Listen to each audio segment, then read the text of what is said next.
Um,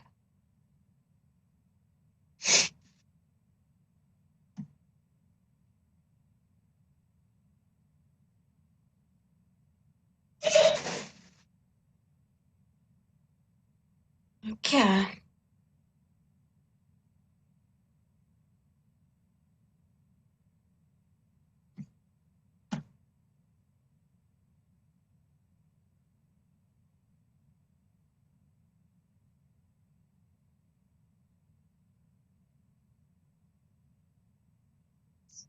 Hey, are you on? I see your name up on the thing.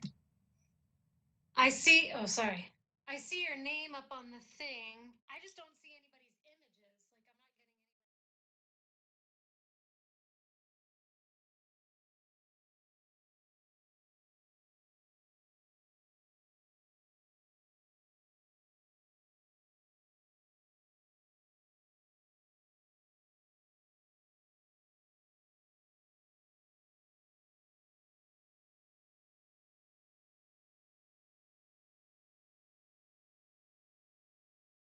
I'm not getting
Everyone ready to begin?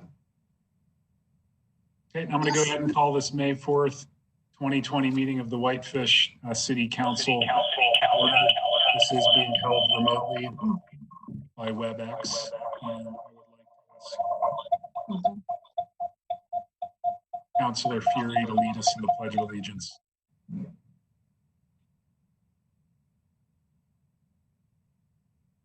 Oh, I have to get the right direction there. I pledge allegiance to the flag of the United States of America, to the republic for which it stands, one nation, under God, indivisible, with liberty and justice for all. Thanks very much, Andy. Michelle, would you please lead us in a roll call for attendance? Good evening, Mayor and Council. I think we're having some feedback with Frank and John and Andy all being so close. So if you guys could mute. If you're not muted, please mute. So Melissa, Steve. I think it's a phone problem, Michelle. Yeah. Rebecca, can you mute? I'm here, but I think I'm echoing too much to participate, so I'll try to call back in. Rebecca, before you do, if you just mute your tablet completely, I think that's your issue. Okay.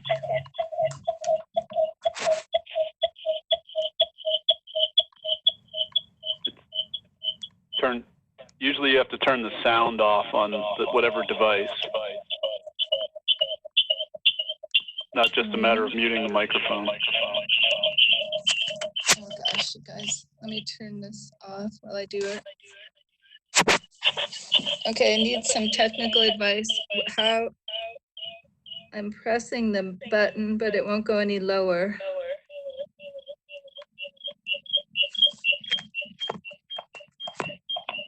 Rebecca? Yeah. Are you turning down your tablet volume completely? Yes. Do you want to try muting your phone for a second to see if you're the one we're getting feedback from? Okay.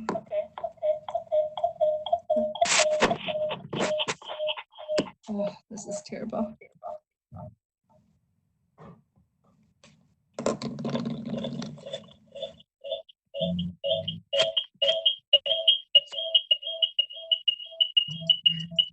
Rebecca, since we don't see you, do you want to just turn off your tablet and just participate by phone right now? Not quiet. Are you there, Rebecca? Let's go ahead with roll call, please, Michelle. Councilor Quinnell. Here. Councilor Sweeney. Here. Councilor Hartman. Here. Mayor Mulfeld. I'm present. Councilor Hennon. Here. Councilor Fury. Here. Councilor Norton. He is here. So I'll go to staff. City Manager Smith. Here. Finance Director Dahlman. Here. City Attorney Jacobs. Here. Public Works Director Workman. Here. And Planner to Wendy Compton Ring.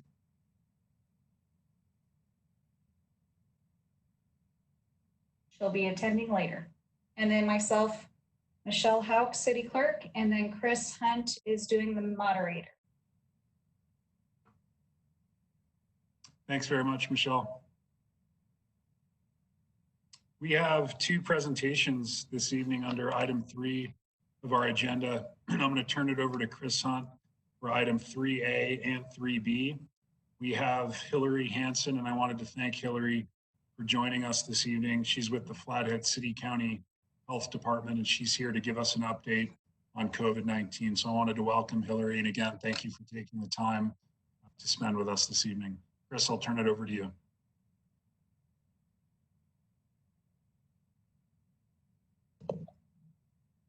I believe Chris is down helping Dave right now. Hilary, do you have any slides that you'd like to present? No, I was just gonna talk. Great. Then that's great. We're ready for you. Okay, perfect. So I'll just kind of go through an overview of where we're at with COVID and then see if you guys have any questions. So we still remain at 37 cases in Flathead County. Of those, we had 2 deaths and the other 35 folks have recovered. So we are no longer monitoring anybody positive cases or any contacts of those positive cases. We have been functioning as a health department under the incident command system. We've actually been located out at the Emergency Operations Center. We have broken in primarily to 3 teams throughout this whole piece. We have had nurses who are doing the contact tracing. So every time we've had a positive, doing the full investigation of those folks.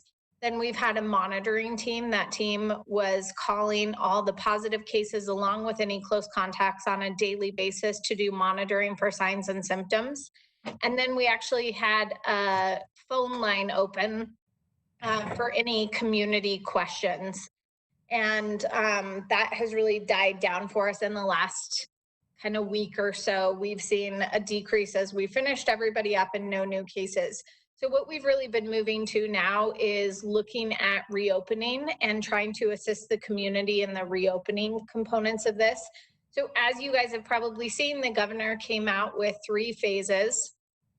We do have the option as at the local level to go more strict if we choose to. At this point, we've decided to stay with the governor's directives as they are laid out right now, but we are continuing to monitor what's happening in Flathead County. And if at any point we felt like Flathead County wasn't ready to move forward with where the governor was at, we could look at backing that up or kind of stopping until we stabilized in Flathead County. In the phases, I'll just kind of go through some basics of them, although I'm sure you guys have mostly seen them. So we're in phase 1 today, and really that last piece of phase 1 that is occurring today is the opening of restaurants, bars, casinos, all those type of places. Phase 1 also saw the opening of churches, although many churches are still doing online, but it did allow for them to start looking at providing services. Opening of retail stores, those personal care places, salons, spas, and the start to youth activities.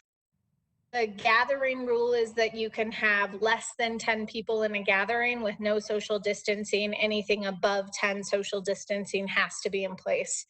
The 14-day quarantine for anybody that has traveled outside of Montana is still in effect. And as is the vulnerable populations are still in a stay-at-home directive. The other piece that came with phase 1 was the option for school boards to make their own decisions on schools. I think we're done with every school district in Flathead County making a decision, and all of them have chosen to remain remote. Some of them starting to provide some one-on-one services for folks who needed added assistance before the end of the school year. What else on phase 1 to touch on? I think that's the bulk of it. So we've had a week of the retail stores opening. That went pretty smoothly. We've gotten very few complaints about that piece. I think a lot of that because folks really understood already what that looked like because we've had grocery stores and other stores open the whole time. We worked specifically with restaurants and bars. We put out business guidance to them that not only laid out what the governor's directive looks like, but also gave some ideas on how they could implement the governor's directive. We also had sanitarians, our health inspectors, working directly with businesses. So they were there to answer questions. We actually had them on through the weekend before this to make sure that if people had questions, somebody was available to assist them. They also did some follow-up with some of the really high-risk restaurants in our community. And as we move to phase 2, that will be decided by the governor. So there's no timeline specifically on phase 2, but that's where we'll see some increased capacity in those restaurants, bars, casinos that are at limited capacity now. the opening of basically all businesses. So gyms, pools, spas, but also all those gathering places that remain closed at this point. And the quarantine, it will remain in place, as will the vulnerable population stay-at-home order. Then from there, phase 3 is really laid out as a reopen, kind of everything back to normal.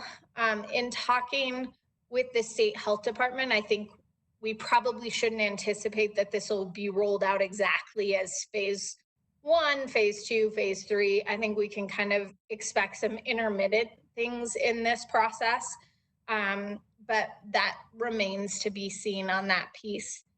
We have been putting a ton of time and energy into education in our community. Really, we shifted kind of from the general public. We're still doing general public on social media, normal media, those kind of pieces, but we've spent a lot of time trying to bring together groups and make sure that we're focusing on their specific needs. So I already mentioned some of the stuff we've been doing with restaurants. In addition, we've been trying to spend time with long-term care facilities, knowing that they really have those vulnerable populations. We've also been trying to work with daycares, recognizing that they're an essential part of businesses reopening and trying to assist them in their processes. They were never throughout this whole process actually required to close, but a lot of them did because they follow what the school districts do. And so we've been really working to try and help those daycares get going again as people need that service. Lots of work with superintendent of schools, and then kind of just as needed. We've seen lots of other groups come to us for assistance, Forest Service, etc. So that's where our focus is really at right now. We have put together a list of indicators that we're going to be watching moving forward. A lot of them are things that we've already been watching: number of cases, number of deaths. But we're also working with the hospital to make sure we understand where they're at with personal protective equipment, where they're at with ability to provide healthcare services, number of beds, et cetera, open, so that we can make sure that if we ever kind of are starting to reach a point where we're a little nervous about resources and those pieces, we can look at what's going on in the community and try and control it at that point. I don't know that I have much else. I'm sure you guys have questions, so I can just open it up to questions. Thanks very much, Hilary. Similar to past meetings, Council, I'm just going to call on you individually, and feel free, if you do have a question for Hilary, to go ahead and ask your question. Hilary, thanks very much. That was very informative for us. And I'll start with Andy. No questions, Hilary. Thank you very much. Thank you. Frank. Hilary, I'd just like to say I'm very, very thankful that you're doing the job that you are. You've really helped this city, and I think you've done a great job for the county. Thank you. My question really is given the lack of new cases at all in the past 3 weeks, and that we have nobody else that we're even monitoring anymore, everybody else has recovered, does that give us any comfort as a community with respect to what we might expect over the coming months as we allow travelers in? I would say there's a good and bad to it. On the good side, we definitely have been able to control what we've seen with our healthcare services. I think it's put our community in a really good place to be starting to reopen. I think the hard part about it, when we recognize we only had 37 known cases in Flathead County, also means there's a whole bunch of us that are not immune to this yet. So as we move forward, we need to recognize the large majority of our population still has no immunity to COVID. And so we do still need to be really cautious and be careful ourselves while we're out in the community. But I think it's also that 14-day quarantine is an essential part of this too. Thank you. And if I was going to add any emphasis, Hilary, it would be that fine point that you just made about the fact that we didn't have that many cases and they've recovered is an indicator that we are massively exposed as a community because we don't have that. I think that message needs to get out there so the population's aware of it, because I think they're thinking, oh, we're okay. And we're seeing that already with the people beginning not to social distance. So I would encourage you guys to get that message out and keep hammering it. Thank you. Yeah, thank you. And we have talked about that multiple times, definitely even from a media standpoint. There's less interest in what we have to say on a daily basis than there was in the past. But we are going to try and continue to make sure that message is clear to the community. I think it's important for folks to recognize reopening is not a no risk situation. We're trying to do it in a way that minimizes risk, but COVID still exists and we can expect to see more cases. Rebecca, any questions for Hilary? Yep. Thank you, Hilary, for your good work. What I'm hearing from the people is some confusion about the enforcement of the 14-day quarantine and what they're supposed to do if snowbirds come back or visitors come back without quarantine. Sure. So just to jump into that a little bit, I think it's important for folks to recognize we don't receive names of everybody who comes into the community. I mean, a lot of them, as you guys know, are even driving in or crossing borders other ways. So for us, we're trying to get the information out as much as possible. There's been highway signs put up. There is still the National Guard at Amtrak station and at the airport.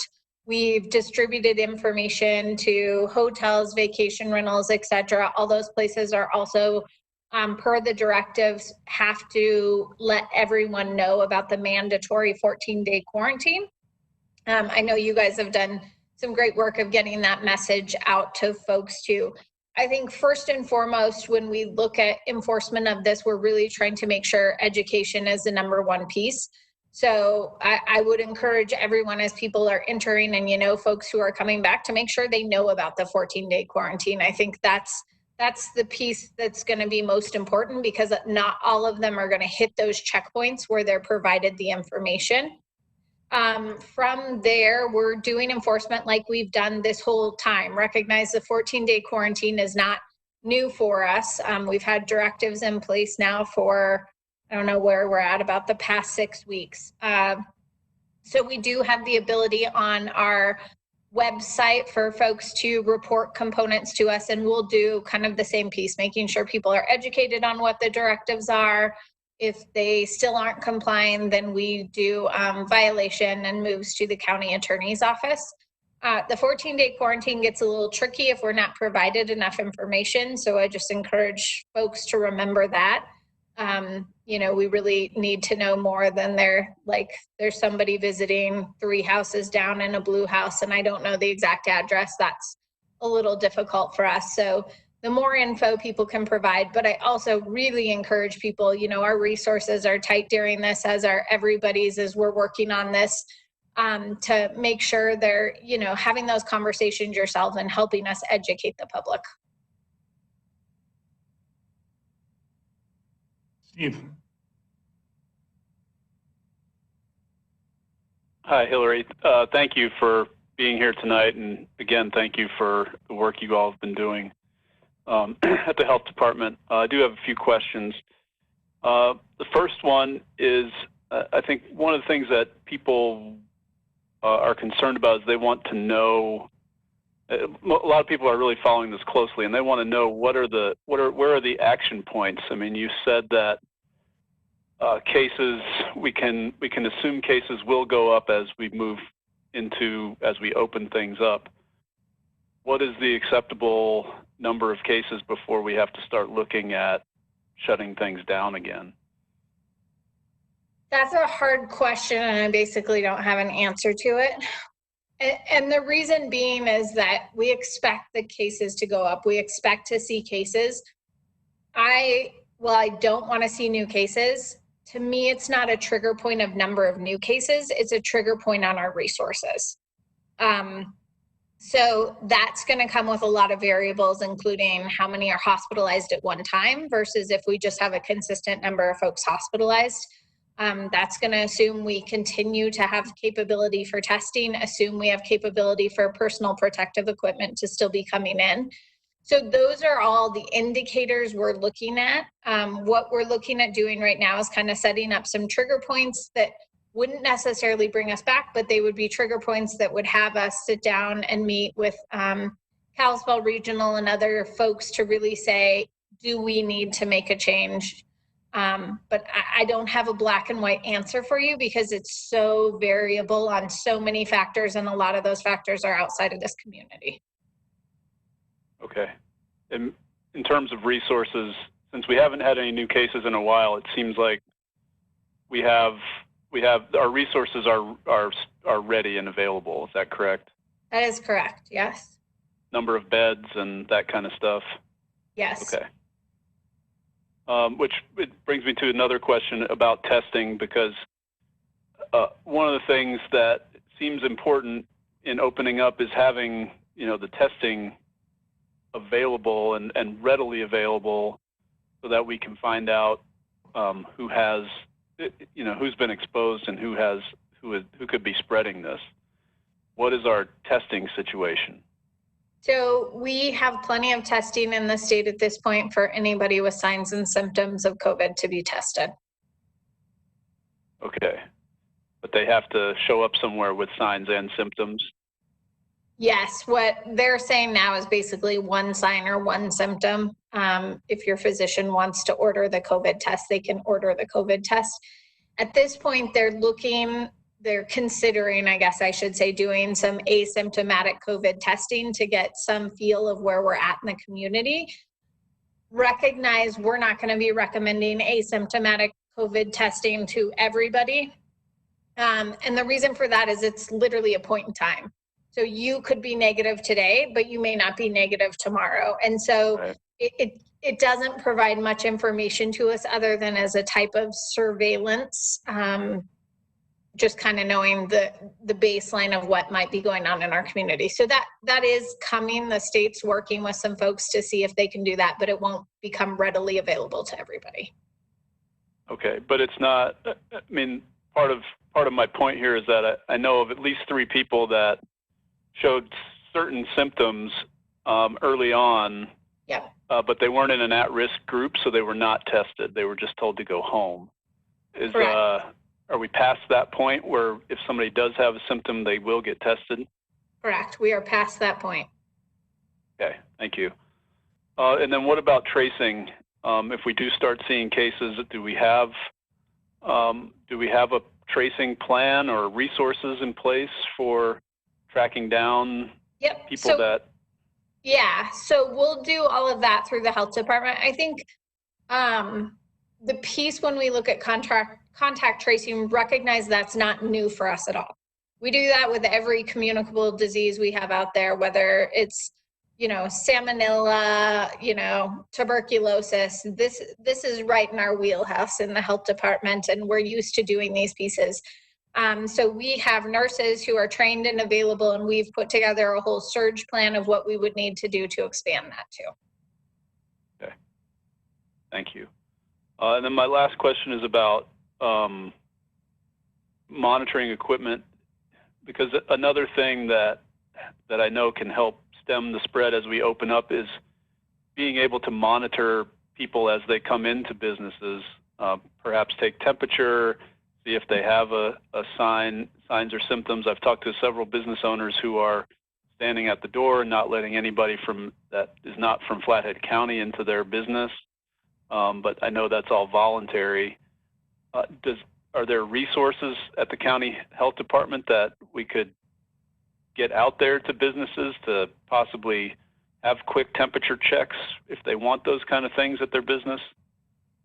So we do not have thermometers that are available to the community. So no would be the answer to that. The one piece we have done is on our website, we actually have a signs and symptoms screening. And so people can actually go in and take it, and it gives them a big green check mark, and it date and time stamps it. So people could take it, date, time stamp it, take a screenshot, and be able to show people that they had monitored their signs and symptoms that day. So that's to help both businesses, employers, et cetera, with that component of it. But we do not have thermometers. Okay, and Dana, do you have a link to that somewhere that we could share out in the community? I'm sure you can Hilary, find is it. that on your main website? Yes, I'm trying to see if it's on the opening page. I will get it to you, Dana. It's somewhere on our website, but I don't know if it's on the COVID page or on our main page. Great. Okay. We will get that out. Thank you. So, I mean, essentially, it seems like it's up to business owners to determine how strict they want to be in terms of letting people into their business and whether what risk they're willing to accept in terms of the people that come in. Is that pretty much accurate? Yes, that is accurate. I would say that we've been recommending to businesses and making it clear to them that it's their decision. And so we recommend the more strict, the better, requiring things like face masks, those kind of components too. But that is a business decision right now. Okay. Thank you, Hilary. I appreciate it. I hope it didn't grill you too bad there. Sure, she's used to it. Melissa, any questions for Hilary? Out on the, oops. Okay, can you hear me? Yeah. Is there any research coming out on the effectiveness of using masks in communities where people are required to use them or voluntarily are using them as a whole? I can't speak to all the research, but yes, they have been actually trying to look at some of the cases in the communities where masking has been required. And it does appear like it is having an impact, a positive impact. And then the other question is just with triggering phase 2. I don't know if you brought that up before, but if you could just mention, do you know, like, what are the criteria that we need to meet in order to trigger phase 2? So the government has not actually laid out any criteria for the trigger of phase 2.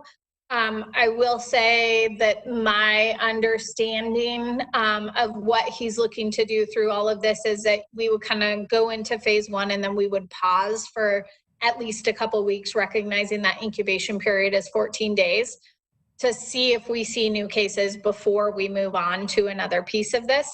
I don't think, though, he has any specific indicators other than trying to pause long enough to ensure we know the impact of reopening to that level.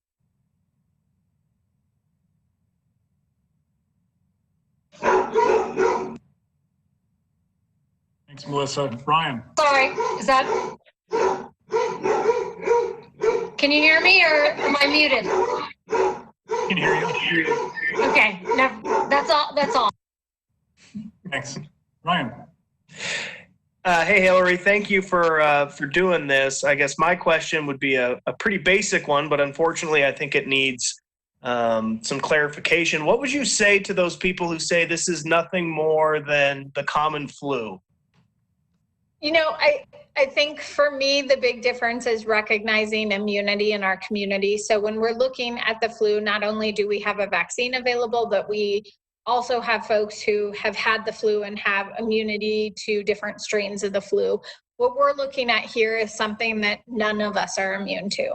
And so recognizing, while for some people those signs and symptoms may be minor, for others they're going to be really major. And if we have a bunch of people get sick at one time, we are going to go beyond the resources we have available to care for those folks. Okay, thank you very much. Thanks, Ryan. I'll give staff the courtesy of a question too. Is there anyone on staff that has a question for Hilary? Not at this time, but Hilary, I really appreciate you coming on and joining us this evening. Thanks, Hilary. I appreciate your time tonight. Very much so.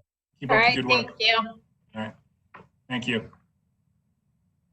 Before I turn it back to Chris Hunt, who will introduce Mike Gopal, the Executive Director of the Whitefish Lake Institute. Mike's here this evening to provide us the FY21 budget, as well as his aquatic invasive species report, some of the statewide results, as well as some of the data conclusions from last year's inspection station at City Beach and State Park in the spirit of trying to keep our meeting moving and efficiently and not extending beyond when we all start falling asleep, because we do have 5 public hearings this evening. I reached out to Mike and he agreed to postpone the bulk of his presentation until which time he can come to the city council chambers when we're back open for business to provide the more detailed report. So I wanted to thank Mike for graciously postponing the majority of what he was prepared to present this evening. With that said, we do have Mike online, and he's going to give us a quick overview of the program highlights and then move on to the FY21 budget request. And following his presentation, I believe Dana would like a motion approving the FY21 AIS budget this evening. With that said, Chris, do you mind inviting Mike to the meeting? He is on. Hello, everyone. Can you hear me? Yes, sir. Mr. Mayor, City Councilors, it's good to be with you again. So yeah, in the interest of brevity, I'm just going to take about 5 minutes. I'm not going to go into detail about the results from 2019 or what's new in 2020. We'll save that for a later date. But just know that, in my opinion, the AIS program is running very efficiently and smoothly.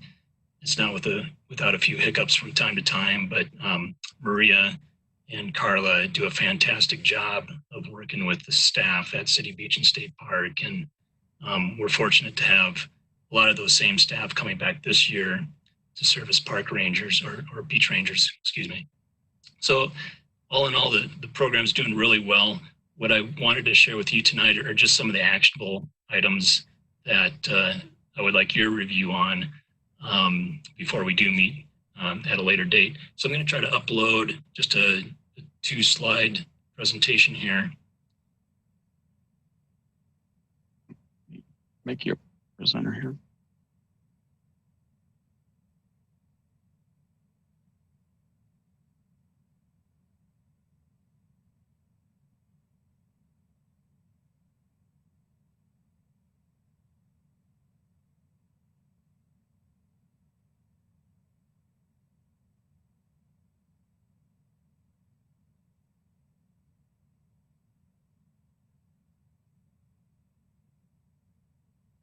Okay, can you all see that? Yes, sir. Okay. So this is all I really wanted to cover tonight. Just wanted to let you know that Dana and I met and worked together, and Angie was involved with getting the MOU updated with minor modifications, and we signed that on March 3rd. So our partnership, our relationship is good to go for the year. We do have a budget request in your board packet. You have the EIS program report, which does detail the highlights from 2019, as well as what we plan for this year. At the end of it, in an appendix, you'll find all the past budgets through the history of our relationship, and especially for the newer city councilors, if they want to get a perspective on where monies have been spent in the past. And then lastly, one of the task items from last year was for the Whitefish Lake Institute to prepare a preparedness and rapid response plan. So even with our best efforts, if we do get an AIS, an aquatic invasive species infestation in Whitefish Lake, how do we respond to that? And so it would be it's in our best interest to have plan in place that we can go to immediately without basically spinning our wheels if that does become an eventuality. So things like early detection monitoring, if we find positive samples through environmental DNA, what does that mean? Or if we find a positive sample with microscopy, what does that mean? In addition, how do we prepare for a infestation, especially of zebra mussels or quagga mussels. And so all of this is contained in this rapid response plan that I submitted to Dana. And what I would ask of council and probably Dana is just some staff time to work with me to flesh out the details as we prepare for something hopefully we never have to deal with. So the next slide is the, nope, get there.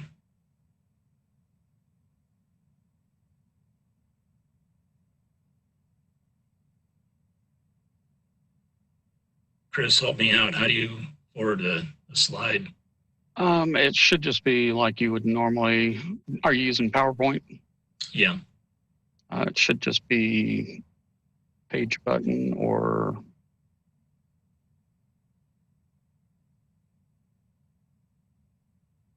Is there an arrow to the right, Mike, when you scroll your mouse across the screen?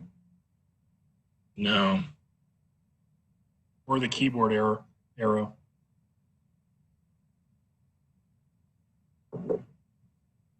No.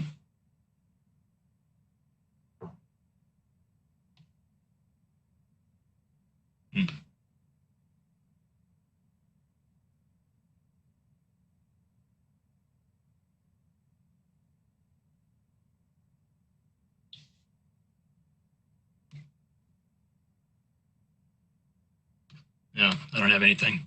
So maybe I can speak to it.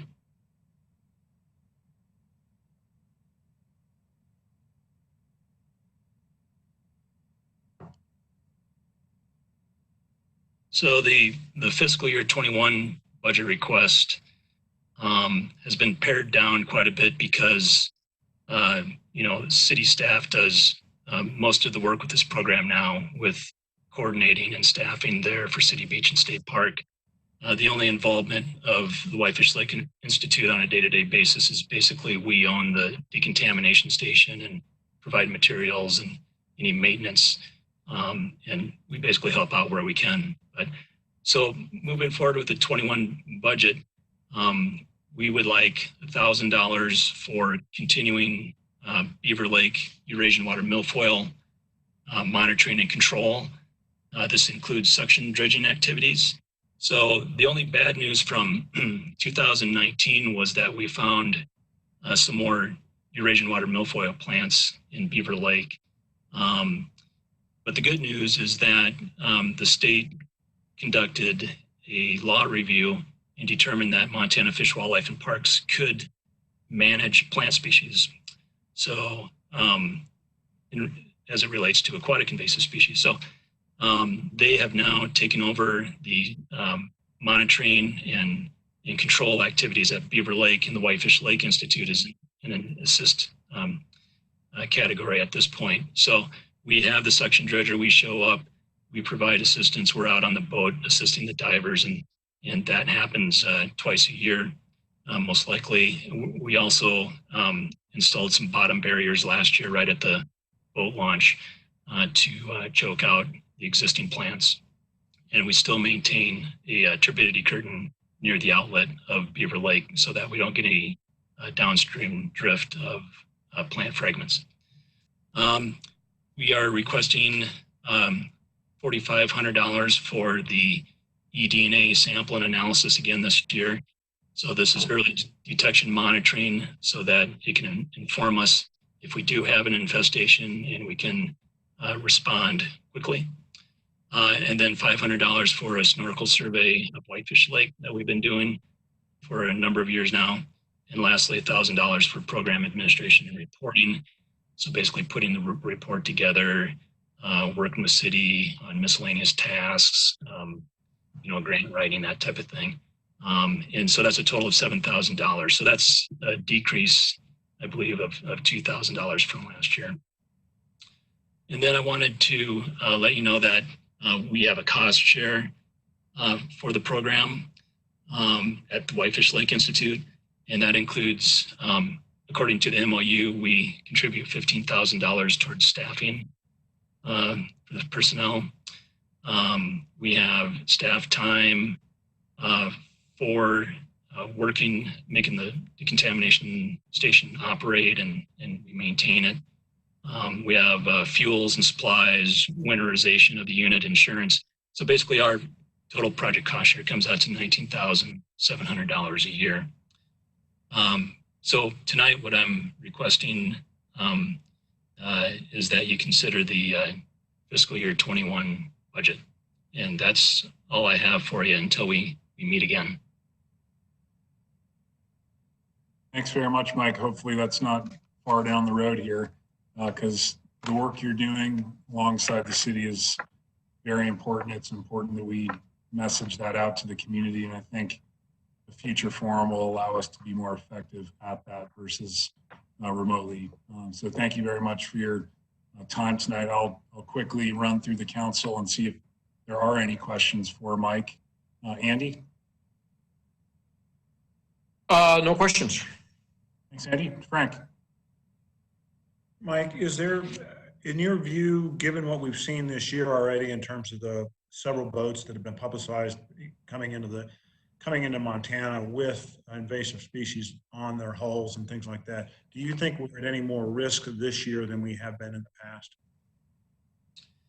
Well, that's a good question. I don't really know. I know we have boats moving earlier this year, and a lot of boats are coming from, might be some COVID migration with these boats, people trying to get away. We have some California boats. I know I was talking with Carla today, 2 of them got turned down to the decontamination unit at FWP this past weekend. And we'll get our decontamination unit up and running on Friday. But yeah, reports from Dillon, all the snowbirds come up, and we typically statewide see a couple boats that are infested. I guess time will tell what the data collection as to what sort of difference we'll have this year, but I couldn't say for certain right now. Rebecca, any questions for Mike? No, Mike, but every year this program gets more fantastic.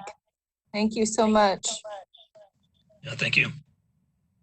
Thanks, Rebecca. Steve? Nothing from me. Thanks, Mike. Melissa? Nothing for me either. Thank you, though, Mike. And finally, Ryan? I have no questions for Mike. Thanks, Ryan. We will need a motion to the effect of adopting the FY21 budget, and I'll entertain a motion. Mr. Mayor, I would make a motion. Please. And that would be to adopt and approve the fiscal 20 City of Whitefish AIS Management Program budget with the Whitefish Lake Institute in the amount of $9,000. Is there a second to the motion? I'll second. So Councilor Sweeney? our budget request is, Mr. Mayor, the budget request is $7,000 for this year, not $9,000. Thanks, Mike. We were just referencing the table in the packet, which indicated 9,000. So we'll correct Andy's motion to reflect 7,000. Yeah, I think that was for the fiscal year 20. The one in the packet is for last year. Okay, good point, Steve. Thanks. Correct. So it'd be for fiscal year 21 and in the amount of $7,000.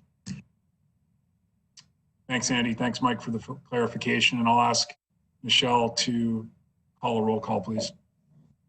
And I'm sorry, can I get who seconded that? I did. Sweeney. Thank you. Okay, Councilor Quinnell, Aye. Councilor Sweeney, Aye. Councilor Hartman, Aye.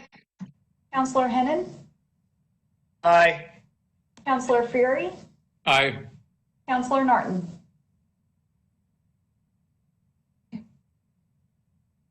Thank you. Mike, if you're still on, just one suggestion. There's so much that you do for the city directly related to water quality, in particular on Whitefish Lake, but I know that work extends well beyond our jurisdictional boundaries. Just a suggestion, since we do have some new counselors on board, if you wouldn't mind providing a more broad overview of WLI's program, given the small amount of funding the city does provide your organization on an annual basis through our budget adoption process. I think that would be very informative for the new members and for us for that matter. I'd be happy to do that. Thanks for your time tonight, Mike. Thank you. Do our council's activities via the web. I just wanted to recognize the last meeting I attended and how difficult that meeting was in relation to the town pump approval. And it seems that there was some misinformation. I know we're working on a transportation plan, but we really need to consider access to schools, post office, gas stations south of town, 50, this new condominium development. That looks like all the public comment that I have showing. Thanks, Chris. I'll turn it back to the council. Are there any volunteer board reports from the council this evening? Andy? None. Frank? None. Rebecca?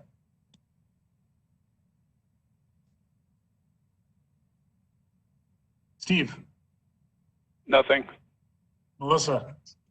Nothing for me. Thank you. Ryan? No, sir, nothing. All right, thanks very much. We'll move on to our consent agenda. You do have the minutes appended to the packet for April 20th, 2020 for both the special session as well as the regular session. If there are no changes or additions to the minutes, I'd appreciate a motion. I'll first ask, are there any corrections? Mayor, I do have some corrections to the minutes of the regular minutes. Okay, go ahead, Rebecca.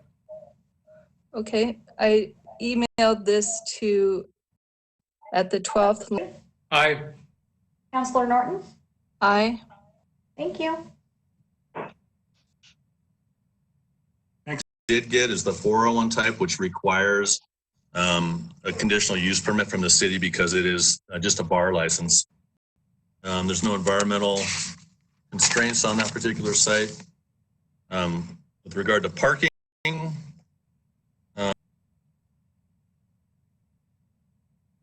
going to share the screen here. I forgot to do that at the beginning so you can see the proposal here. But in that area, we are recommending 9 conditions of approval with this conditional use hearing. No one except for the applicant spoke at that public hearing, and the planning board recommended unanimously that it be approved. I'd be glad to answer any questions if I can. Thanks very much, Dave, for your report. I'll start with Andy. No questions at this time. Frank. David, looking at the site plan, I'm impressed with the amount of additional landscaping that they are proposing for the site.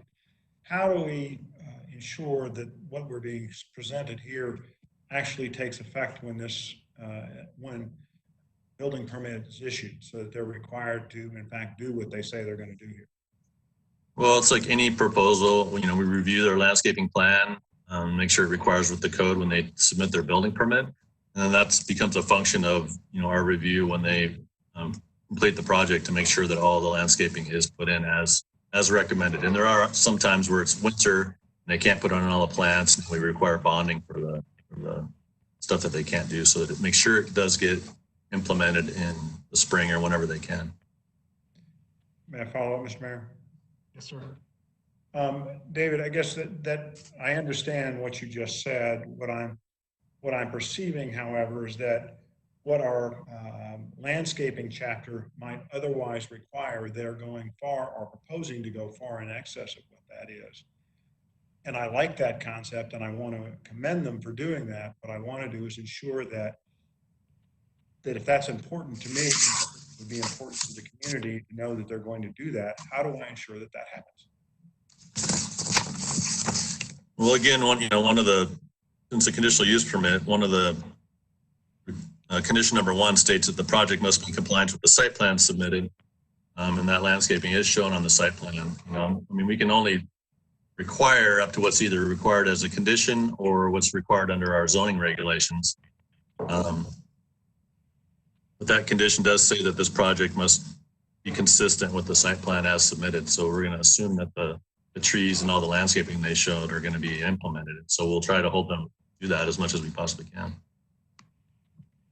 David, that's exactly the answer I needed. Thank you so much. As long as it's on the site plan, we can hold them to it. Is that what you're saying? Yep. That's what was approved as part of, or submitted as part of this conditional use permit. And so, yeah, it's certainly within our purview to make sure that they do all the stuff that they show on there. Great. Thank you. Thanks, Frank. Rebecca, any questions for Dave? Dave, the only question I had is it a franchise? Do you know what kind of restaurant it is? I do not know what kind of restaurant it is. Franchise restaurants are not prohibited in the WB2. Okay.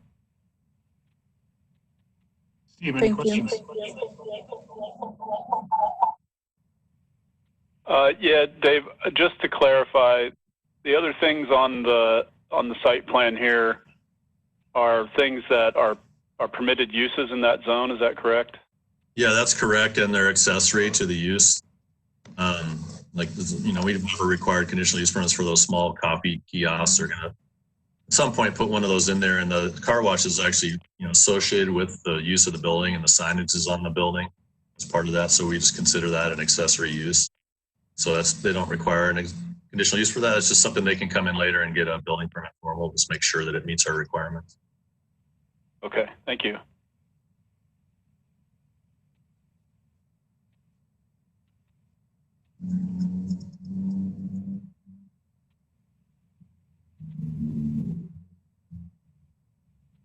Stand by for just a second. We lost John.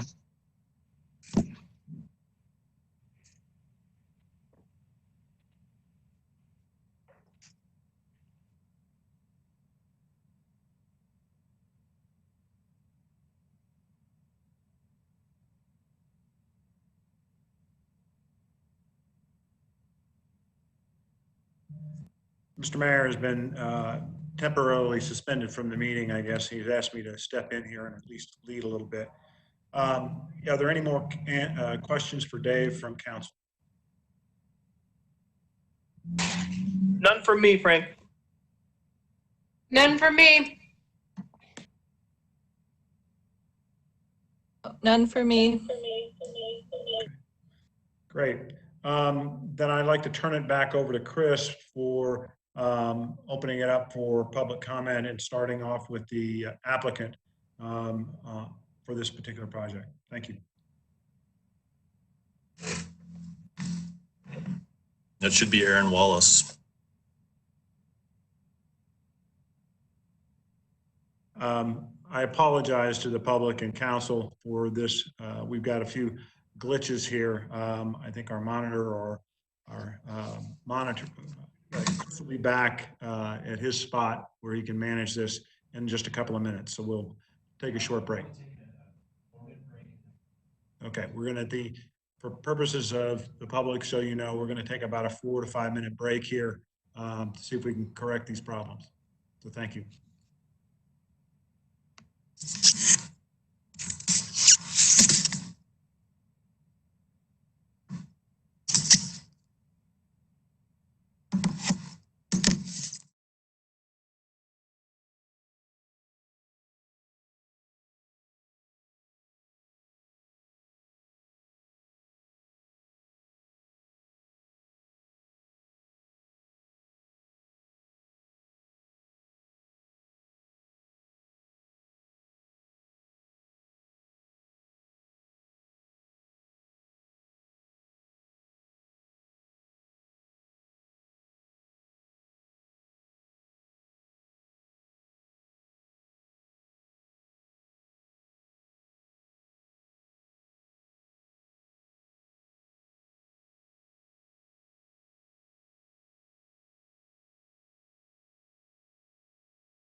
I can hear you now. Yeah, you're back. And see me?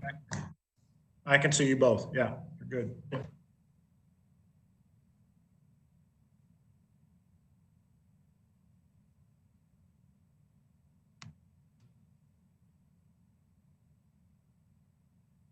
Okay, sorry about that short delay. I had the blue screen of death come across my computer, so we had to do some troubleshooting, but I think we're back up and running now and we're stable. With that said, there were no additional questions from the council on Dave's staff report, so I'm going to go ahead and turn it back to Chris Hunt, who will moderate a public comment.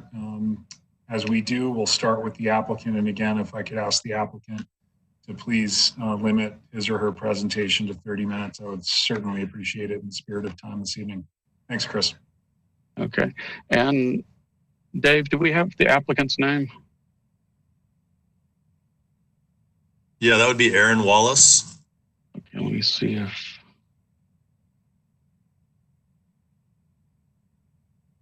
Okay. Aaron, you're unmuted if you'd like to make any comments. Yes, I appreciate it. Thank you, council. Thank you, board members, for meeting with us this evening. Yeah, I'll be real brief and quick here. What we're proposing to doing is taking the existing 6191 building that was the old Part 3 clubhouse, turning that into a restaurant, keeping the existing square footage pretty much as is, adding an exterior outside space to the north. That would be kind of a concrete patio, and then a fenced in area with landscaping around it to try to help buffer some of the noise to the north side there. A coffee kiosk and a car wash are also planned for this project. But really the only aspect that we're having to come in front of council right now for this project and for the CUP is to whether or not the people using the restaurant would be able to have to, whether or not they have to order food or they can just order a glass of beer and wine without having to order food based on the license that we're buying for the liquor license. So that's basically it. Dave did a good job of outlining the project. Landscaping and the question related to landscaping. Yes, we're proposing and doing all that landscaping as part of this project. Basically, a landscape buffer to the east of the residences, and then some beautification towards the west, and then that landscape area to the north. So, any questions for me? I'd be happy to answer. Thanks, Aaron. I'll start with Andy. Any questions for the applicant? No questions. Thanks, Aaron. Frank. Aaron, no real questions. I do appreciate the landscaping. It looks it looks really good. Thanks. Rebecca. Nope, I just think it's a good project for this location. Thanks, Rebecca. Steve. Nothing from me. Thank you. Melissa. No comments. Thank you. Ryan. Nothing from me. Great, thanks very much. We did advertise for a public hearing on item 7A of the agenda, and I'll turn it back to Chris Hunt to moderate the public comment this evening if there are any. Okay, I'm not seeing any public comment at this moment, but we'll give them just a second, see if anybody raises a hand or sends a chat message. Great.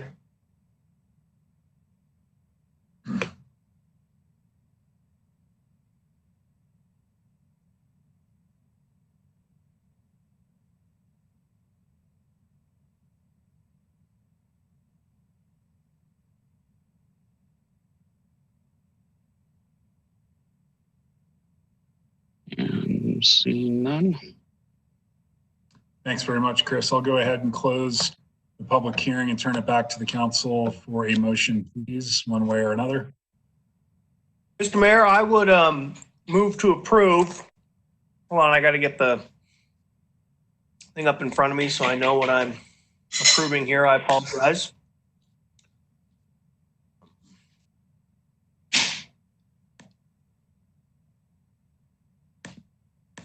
Oh, come on. You could probably just reference agenda item 7A, Ryan, if you'd like.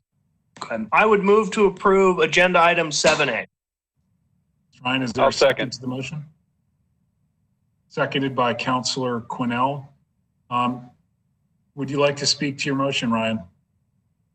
I think it looks good, and it'll be nice to have one less vacant building out on 93. Thank you, Ryan. I do have a friendly suggestion for the council to consider, which would be an added condition number 10. And if I get any momentum on this, we would take that up as a separate motion before moving on the original motion. And that would be to condition the approval to have the developer convert the existing sidewalk, which is basically a 5-foot concrete sidewalk within the right-of-way, to be upgraded to a shared use path, a separated shared use path that meets city standards and is consistent with the town pump approval with regards to such standards. I see as these CUPs come forward with one of our goals being to ultimately extend our separated shared use path from town to the intersection of 40 and beyond, we need to take these opportunities under the CUP process to require such improvements for the public. And I'll leave it at that. If there's any momentum, I would take a friendly motion to add what would be condition number 10. Mr. Mayor, I would offer to add a condition number 10 to upgrade the existing sidewalk to a shared use path. Request from Ronnie and Sharon Kyle for a conditional use permit. West, the property is zoned WRR1, which is our low density resort residential district, and this will be WCUP 20-07. And I assume I'll be handing this over to Wendy. Good evening, Wendy. Yes, good evening. So the request before you is a conditional use permit to build 52 condominium units in 3 buildings. There are 2 18-unit buildings and 1 16-unit building located at 1550 Highway 93 West. The 16-unit building has 2 floors of condos and under the building parking, and 2 18-unit buildings have subgrade parking and 3 floors of condos. The buildings contain a combination of 2, 3, and 4 bedroom units. Access is directly. Okay, sorry. Thanks. Craig was checking on me too.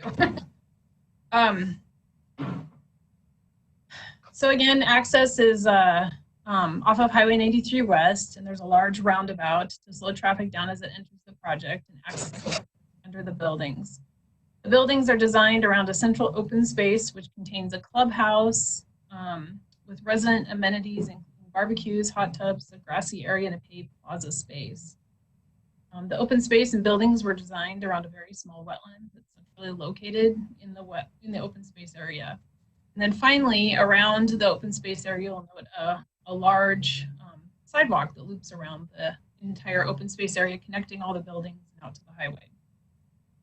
The project complies with the Legacy Home Program by proposing to pay cash in lieu of units at 1.5 times the fee in lieu rate, as it is in a resort residential zoning district.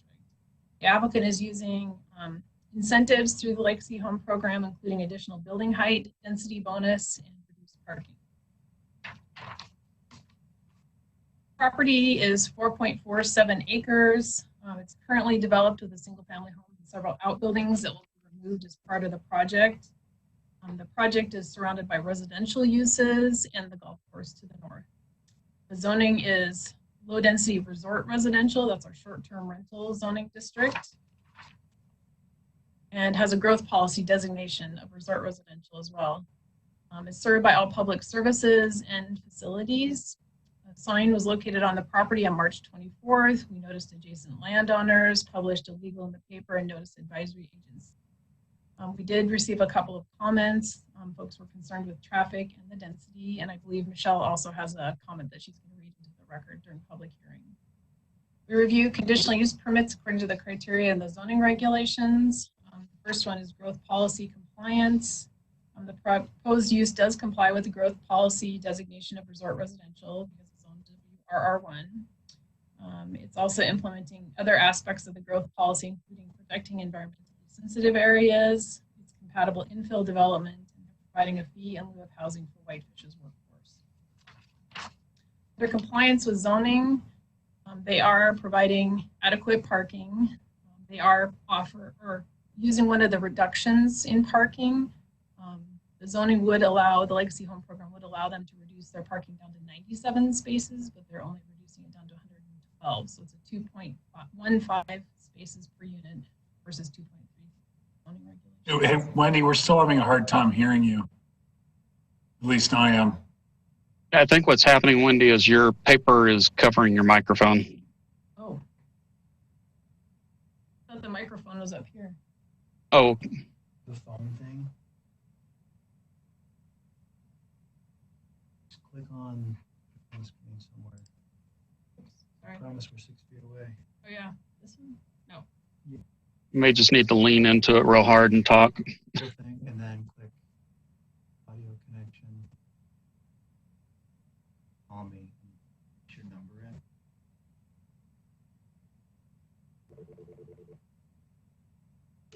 It'll call you. Yep.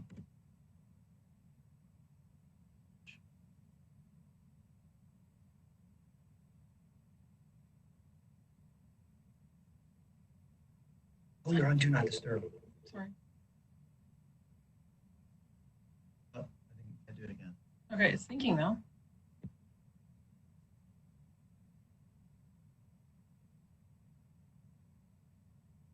I thought the microphone was up.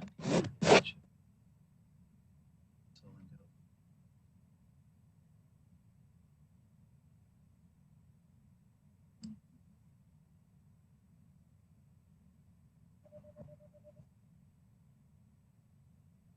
Welcome to WebEx.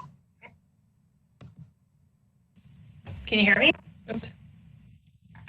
Can you hear me? Yes. But I need to mute it now, right? No, I think you're good. I don't No, need to. you're good. Control. Oh, okay. Or through your computer. Oh, okay. Okay, we'll try it again. So we're looking at the zoning regulations and how they comply. Again, they're going to they've asked for the 5-foot increase to the standard building height through the Legacy Homes program. Lot coverage will be calculated at the time of building permit. Under the Legacy Home program, again, they're providing 52 units as the project, and so 20% of those need to be part of the Legacy Home program, so it's 10.4 units. Again, because this isn't a resort residential designation, and we kind of recognize that maybe these places weren't the most suitable for a Legacy Home house, they're proposing to pay the 1.5 times fee in lieu of providing the unit on site. The total fee would be $1,216,072. The applicant is proposing to phase payment prior to the issuance of a C of O per unit. So that would be a payment of $23,386 per unit. Staff has recommended this as a condition of approval. The Housing Authority has looked at it and they're fine with the, paying the fee. They've also reviewed the multifamily design standards and are incorporating many of those aspects. I'm going to go back to that other unit. There we go. So the project does comply with the zoning regulations because the property is on WR1 and they're meeting all the zoning standards. They're either met or they'll be met with conditions of approval. Access that meets the standards. The project, again, will access off of Highway 93 West, and all access requirements are being met. MDT requests that they get a new approach permit, and any work within the right-of-way will require a permit from MDT. And staff will recommend this as a condition. And the fire marshal will also review the engineering plans and the building plans to make sure that all engineering emergency standards are being met.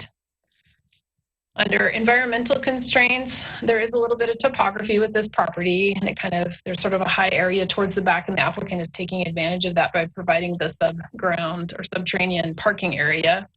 In the center of the property, as mentioned before, there's a very small 3,533 square foot low quality wetland. And according to our water quality regulations, wetlands between 1,000 and 10,000 square feet are exempt. They don't require a buffer or a setback. The project was designed all the way around this wetland. We saw some earlier versions with parking, above ground, and really they did do the site plan to save and preserve that wetland. Right now, they don't have any immediate plans for restoration of the wetland, but if they do, we have recommended a condition of approval that any restoration plan would be reviewed and approved by the planning department. Traffic circulation. Traffic again will access off of Highway 93 West. MDT improved the highway a number of years ago and put in center turn lanes. There is an existing left-hand turn bay that will be relocated further to the west to accommodate this development, and then vehicles will exit in the same manner. According to the application, 65% of the project is in open space areas. That includes the central courtyard area. The open space standards in the multifamily development standards is only 10%, so they're well exceeding that standard. They are proposing some fencing along the east and south side of the project, and they will need to submit a landscaping plan, including tree densities that will be part of that project. The project is served by water and sewer, and they'll have to have a professionally designed stormwater plan. The sidewalks within the open space area are also functioning as emergency access for the fire department and include T turnarounds into the design of the project. The fire department's not going to enter the underground parking areas in case of emergencies, but they have provided access points into the underground parking for the fire department that goes directly into the parking garages. No new streets will be constructed as part of the project, and no road improvements are required. The existing driveway that serves the single-family home towards the east of the project will be removed and curb and boulevard restored. Depending on tree spacing, the applicant may need to coordinate with the Parks Department for street trees. The applicant did submit a TIS as part of the project, and at full build out, they found that 283 new trips would be added per day to the existing streets. That would be 19 a.m. Peak hour trips and 23 p.m. peak hour trips. This is going to account for 1 to 3% of total traffic volumes. And it will not cause intersections to fail, and no mitigation measures were recommended with this TIS. The TIS did note that lengthening the existing left-hand turn lane is not going to impact any future or existing approaches onto the highway. The proposed buildings will be 3-story with one building along the highway and the remaining towards the south and west. The larger buildings are towards the south and west of the project. The overall mass and bulk of the buildings will be reviewed by the Architectural Review Committee at that time. The neighborhood is a mixture of multifamily houses, townhouses, golf course, border patrol building, Grouse Mountain Lodge, and some vacant properties with a proposed development further to the west. The density will increase because it's been a single family home for a number of years, and the density is 11.63 dwelling units per acre. The planning board held a public hearing on April 16th. The applicant's consultant spoke, but no members of the public spoke. Following the hearing, the planning board unanimously recommended approval of the project, subject to 12 conditions of approval. And just to hit some of the highlights of the conditions. Condition number 3, the existing driveway needs to be removed and restored with curb gutter and boulevard landscaping, and they may need to coordinate with the public or the Parks Department for any street tree installation. They need to obtain an approach permit from MDT. And we request erosion control set up around the boundary of the wetland prior to the start of any earthwork and remain in place until all landscaping is complete. And if they do want to do any restoration work within the wetland area, that they submit a plan to our department for review and approval. Compliance with the Legacy Home Program will be met through the payment of $26,386 per unit at the time of certificate of occupancy for each unit. And that building permit phasing must meet the building code requirements, and that this permit is valid for 18 months. Can I answer any questions for you? Thanks, Wendy. Any questions for Wendy on her staff report? We'll start with Andy. Yeah, we have a number of questions. First of all, what is our drop dead date on this for action? I'll have to calculate that. I'm not sure. Okay, I'll go on to my second, or you want to do that real quick? And then I'll. I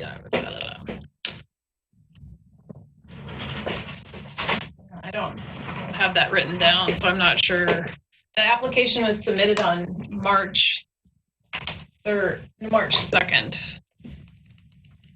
So we have 90 days.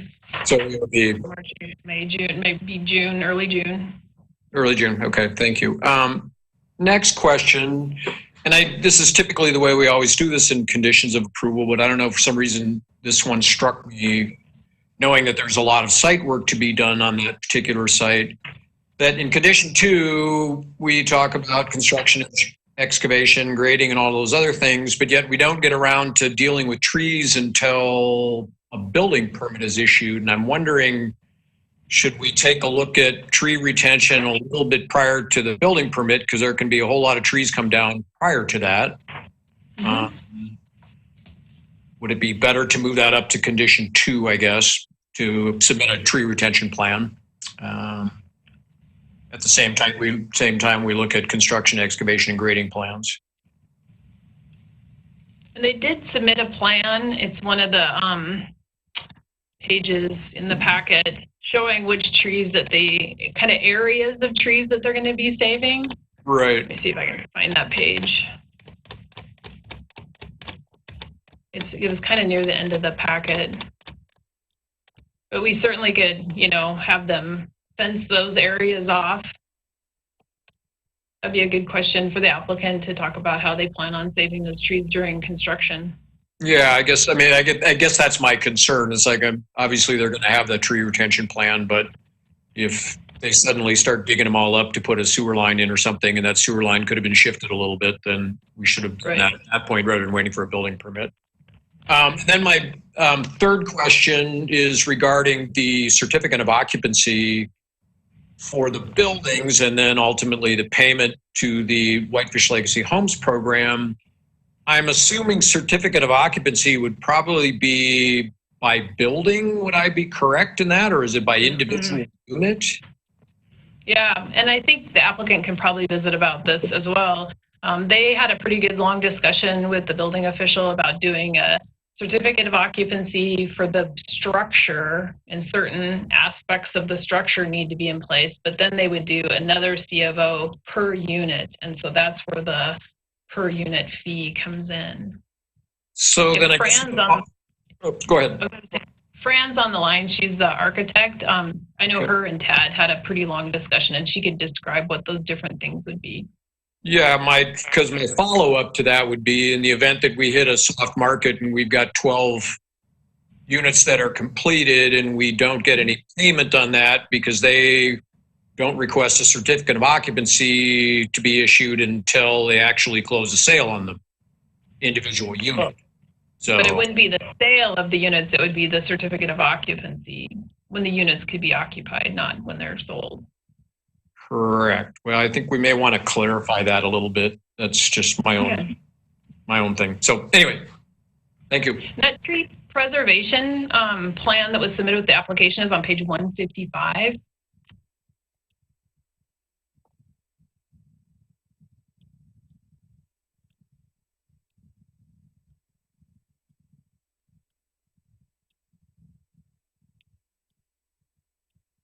Okay, I have it. It didn't load in my my packet earlier today. It did load now though, so I can see it. Can we put that up on the screen, please? How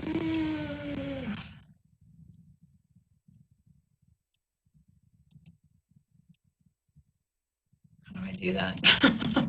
Sorry. Wendy, just share that document out, just like you did the PowerPoint. I put it on the other, it's on my other computer. That's all right, Wendy. Don't worry about it. Oh, okay. You can look.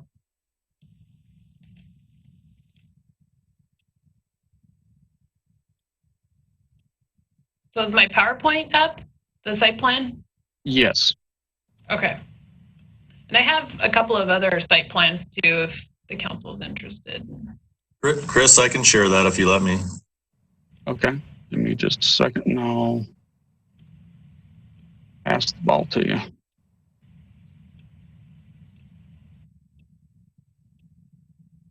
Okay, Dave,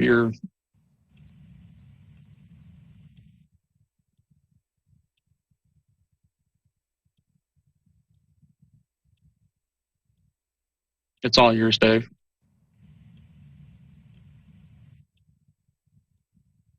Can Wendy not talk while I have this up? No, she can talk. Should be able to. I just changed you to the presenter. Okay. Go ahead, Wendy.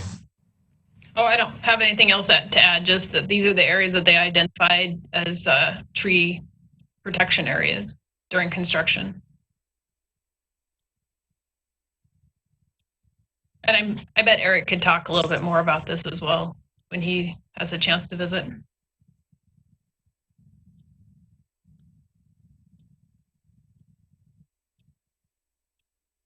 So yeah, it's the red clumps on this drawing. Does it show where the existing trees are anywhere? It does show some. I mean, much of this is a big field, so there's not very many trees except for on the edges. I have a Google Earth map too that I could pull up so you can see what it looks like. Page 90 of the packet, council has a Google image of the property, and from a court's perspective, it looks as though the red highlights correspond to wooded areas, with the exception of some areas, of course.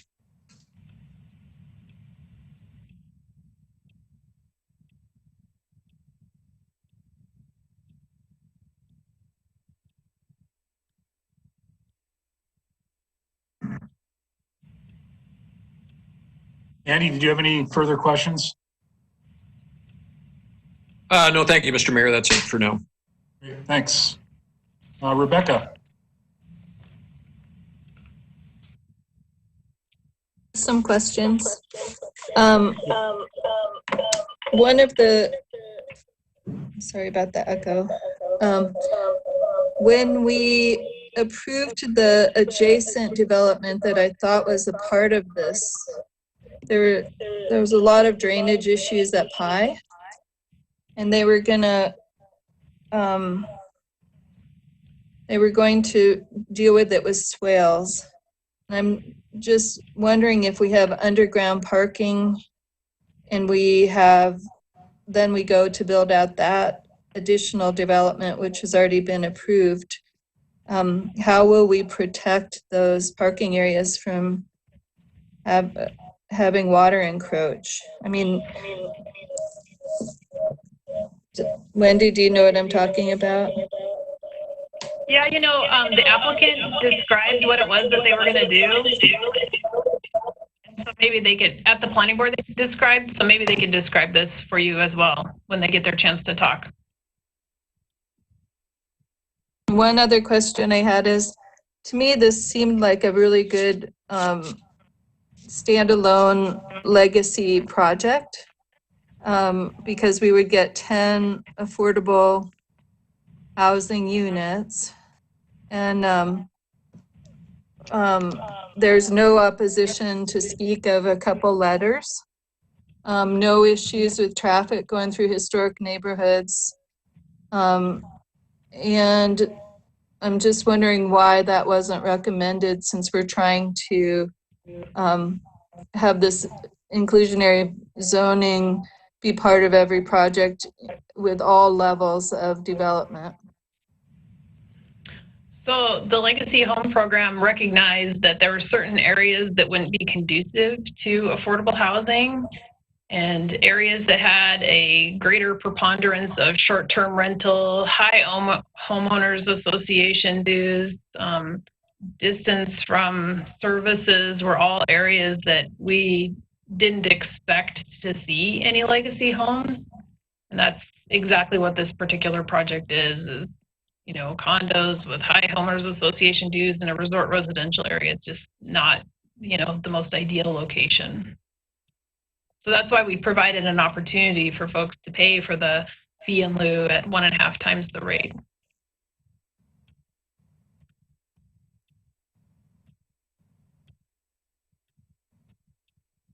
Rebecca, further questions for Wendy?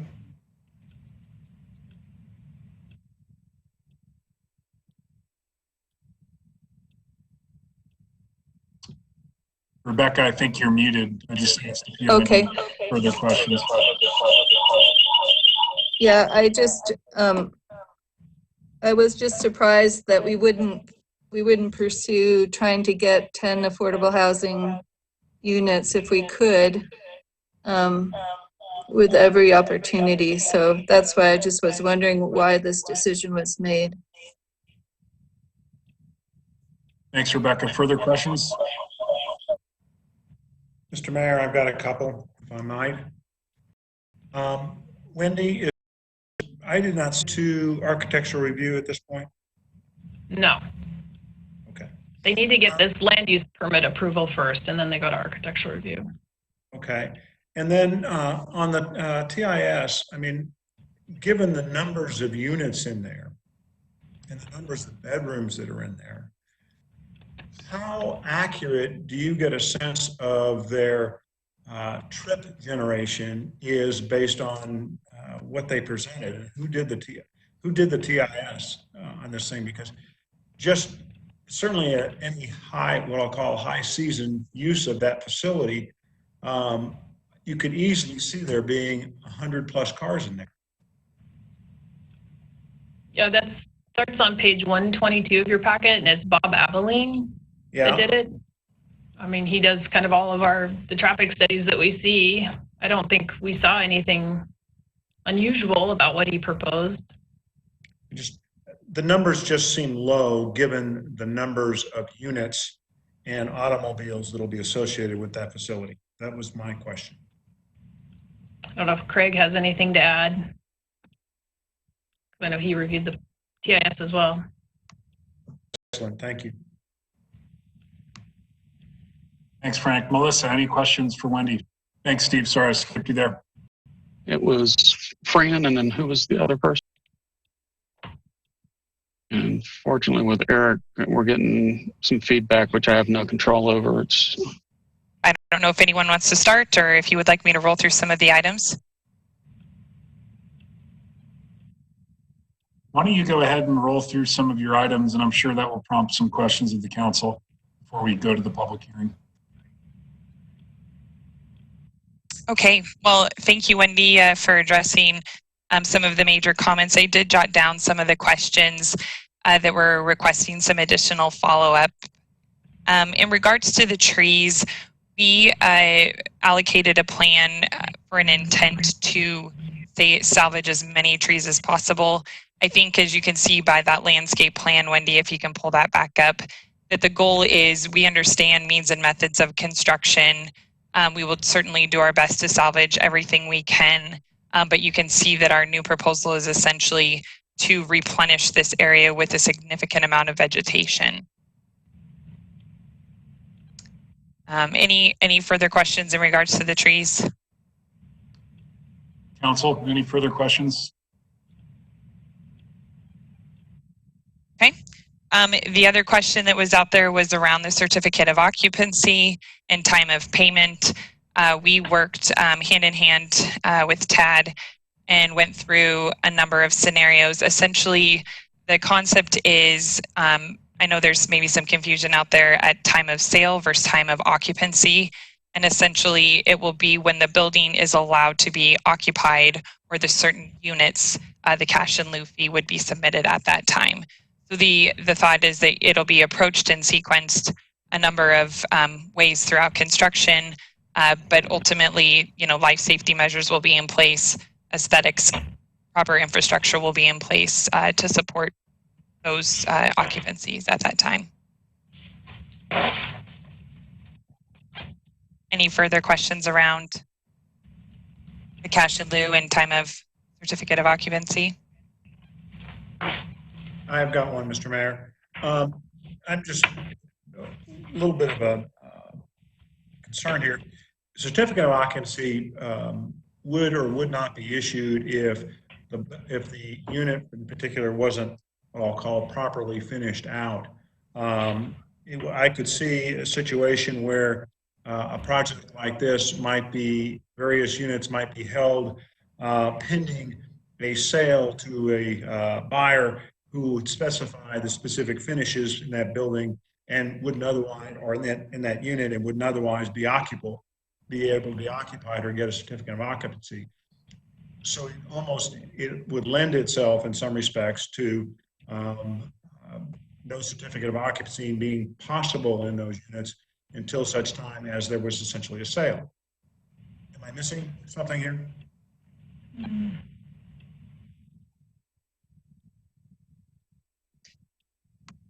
I didn't quite follow all of the question there, but I can speak to a couple things that was discussed with Tad. We talked about essentially phase one being essentially the shell of the structure, common corridors, elevators, stairs, again, life safety components that essentially gets you kind of a core, so to speak. Then the build out of designated units would occur as a secondary phase, and upon those completions, they would then be analyzed, reviewed, and a certificate of occupancy would be given at that moment. Does that answer your question, Frank, or do you want me to further expand on anything? Oh, let me see if I can clarify my question. You did, okay. I think you did answer it, which is, I got to say, caused me some concern. I'm not, but I need to. My concern is that, in effect, under these circumstances, you could leave a unit which otherwise could be finished and a certificate of occupancy be issued on it, and simply hold that unit in abeyance in terms of finish out until it was sold. And the new owner would be able to select its finishes, its furnishings, and things like that to go in the particular unit before a certificate of occupancy could even be issued on it. How do I deal with that problem?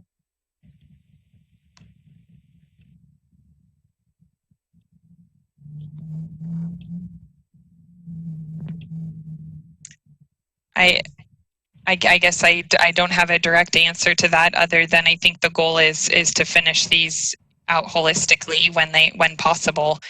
Is your concern just in regards to the timing of the cash in lieu? It is, in fact, and let me give you a little background, and you are part of our history. We've had a number of units over the years which have been promised, in effect, for affordable units or cash in lieu. And those projects, for various reasons, went into what I'll call abeyance, never got built, or they were so strung out that we effectively never got paid, or the housing authority never got paid on those units. And I'm not suggesting that necessarily of you, because I have no track record with you. But it is my concern, and I think that was maybe what Andy was getting to earlier, is that holding a unit open, which otherwise could be finished, waiting for somebody to make decisions about, usually a new owner, about how to finish them and how to lay out the unit even, could effectively delay a funding of the cash in lieu until such time there was an actual sale of that unit. That's my concern, is that we could be in abeyance here until you are effectively able to sell each of those units, and thereby finishing them. And what I think your intent is that you intend to finish them when they can be available to be finished, but you see the gap that could potentially be there. Correct. Well, and I think, and definitely speaking on the owner's behalf, and they may have additional items to add here, but obviously their intent is to have them finished and sold as soon as possible. So I think it's working in the same, direction, and to benefit both the development and the legacy program as well. So the other thing I think that comes into play here is building permits. So we are going to have to approach this as, if we want to say finish out 4 or 5 units, we have to get a designated building permit for that time frame. Building permits have time associated with them. So in the event that gets expired, you have to essentially go back in front of the city for additional approval. So I think that's probably, maybe to answer your question of concern, is there's still going to be that time frame and oversight. Thank you. Nothing further. Another comment, just to follow up on some of the initial ones that were jotted down, was management. So in building number 2, where you essentially see kind of the smaller red vehicle in this plan, there will be an office location in that farthest northeast corner of Building 2. And again, that will be managed properly, so accepting visitors, mail deliveries, etc. So yes, this facility will be managed.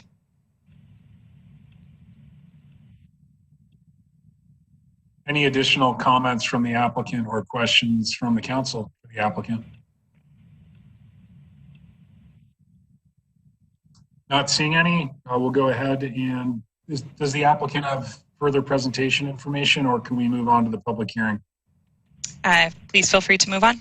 Thank you. Thanks very much. Chris, I'll turn it back to you to manage the public comment this evening. Thanks. Okay. And remind people, if they would like to make a public comment, they can either use the symbol down in the panelist attendee list for raising their hand or send a chat message.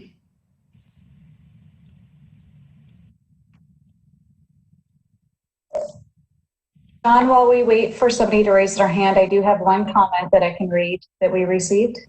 Thank you. This is from Pauline Murray, 301 Fairway Drive.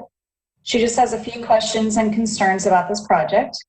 Number one, with the water treatment plant at almost capacity, how can Whitefish keep approving more high density housing? What are the impacts to water treatment? And there are 5 or 6 being built now. Number two, what kind of road improvements are planned? Is there a second entrance onto 93? Where would it be? The Fairway Drive off of 93 is not in very good repair today. What kind of capacity is that road built for? Speed, amount of traffic? How will the increase in traffic affect the soccer field and its parking when games are planned? That can be a pretty busy, dangerous area when games are happening. Has the park weighed in on this plan? Number three, how many condominium housing units does Whitefish need? Are the ones currently under construction sold out? How many units are in construction and not sold? How many approved and in the pipeline? Number four, the quaintness and feel of Whitefish is disappearing with each historic house being torn down to build vacation condominiums. The unique experience that Whitefish had will soon be gone if all this is left are vacation rentals, condominiums, bars, and restaurants. And then finally, number five, when will a decision be made on this project? Thank you. Thanks, Michelle. And I'm not seeing any public comment. Okay. Thanks, Chris. Michelle, anything further on your end? Not for this one. Thank you. Thank you very much. I'll go ahead and close the public hearing on item 7B of the agenda, and I'll turn it back to the council for a motion so that we can move on to discussion either for or against. I would entertain, please.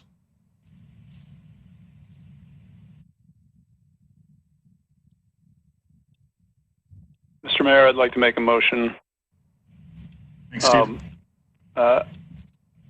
I would like to make a motion to continue this conversation to our next meeting, leaving the public comment open. I think there are some things in this that we need to dig in a little bit deeper on.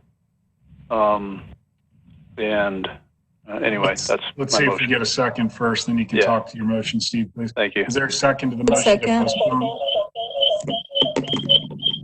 The motion was to postpone item 7B, keeping the public hearing open to the May 18th meeting of the City Council. That motion was seconded by Rebecca. Steve, any comments on your motion? Yeah, I just think there's some things we need to chew on a little bit more, namely, one, how and when the payment comes from for the legacy housing. Two, there are some issues that I think maybe we didn't dig into tonight regarding things like trash and having underground parking in this area, those kind of things. Thanks, Steve. Is there further comment from the council before I ask Michelle for roll call? Andy.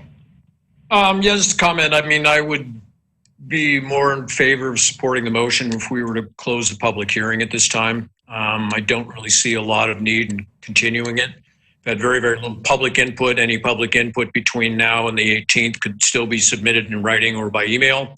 So I think we could go ahead and get that. We seem to be having a lot of public hearings lately, and these meetings are a little difficult with public input at some point. So I would suggest that if it would be fine with the maker of the motion, I would be far more willing to support it if it closed the public hearing at this time. I'd accept that, Andy. Is that okay with the second, Rebecca? Was that a yes? I'll take that as a yes. And I'm going to ask Michelle to please take a roll call on the motion to postpone to May 18th. Keeping the public hearing closed. Sorry, Councillor Quinnell? Yes. Councillor Sweeney? Yes. Councillor Hartman? Yes. Councillor Hennon? Yes. Councillor Fury? In favor. Councillor Norton? Yes. Thank you. That motion is unanimous. Thanks very much, Michelle, and thanks, Wendy. We'll see the applicant back here in 2 weeks.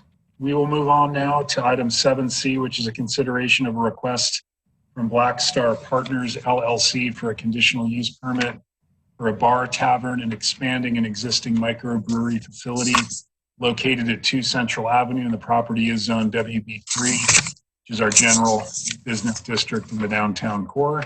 David. Hello again. So yeah, this is a conditional use permit application for a bar and lounge. Requires a conditional use permit under our WB3 zoning district. The existing Great Northern Brewery building was recently sold.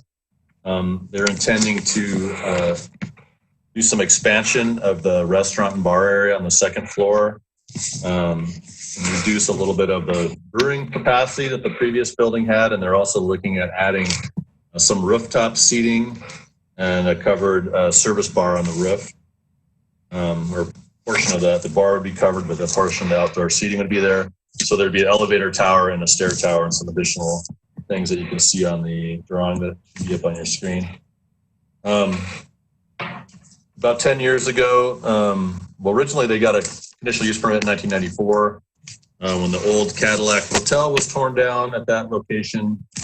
Was previously on that site, which I was one of the last ones in there to do an as-built drawing of that previous building before it got torn down. It was a little scary down in the basement in that building.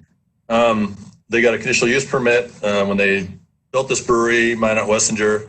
At the time, we didn't have breweries and distilleries in our code, so it was just permitted as an industrial facility with a microbrewery and a tasting room.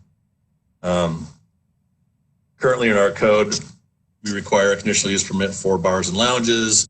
Even though they had a restaurant on the second floor, they served food with their beer. They didn't have a cabaret license, but at the time we didn't. When they actually moved their tasting room to the base or to the first floor, and then they converted the second floor to that the second liquor license, so which enabled them to stay up until 11 p.m.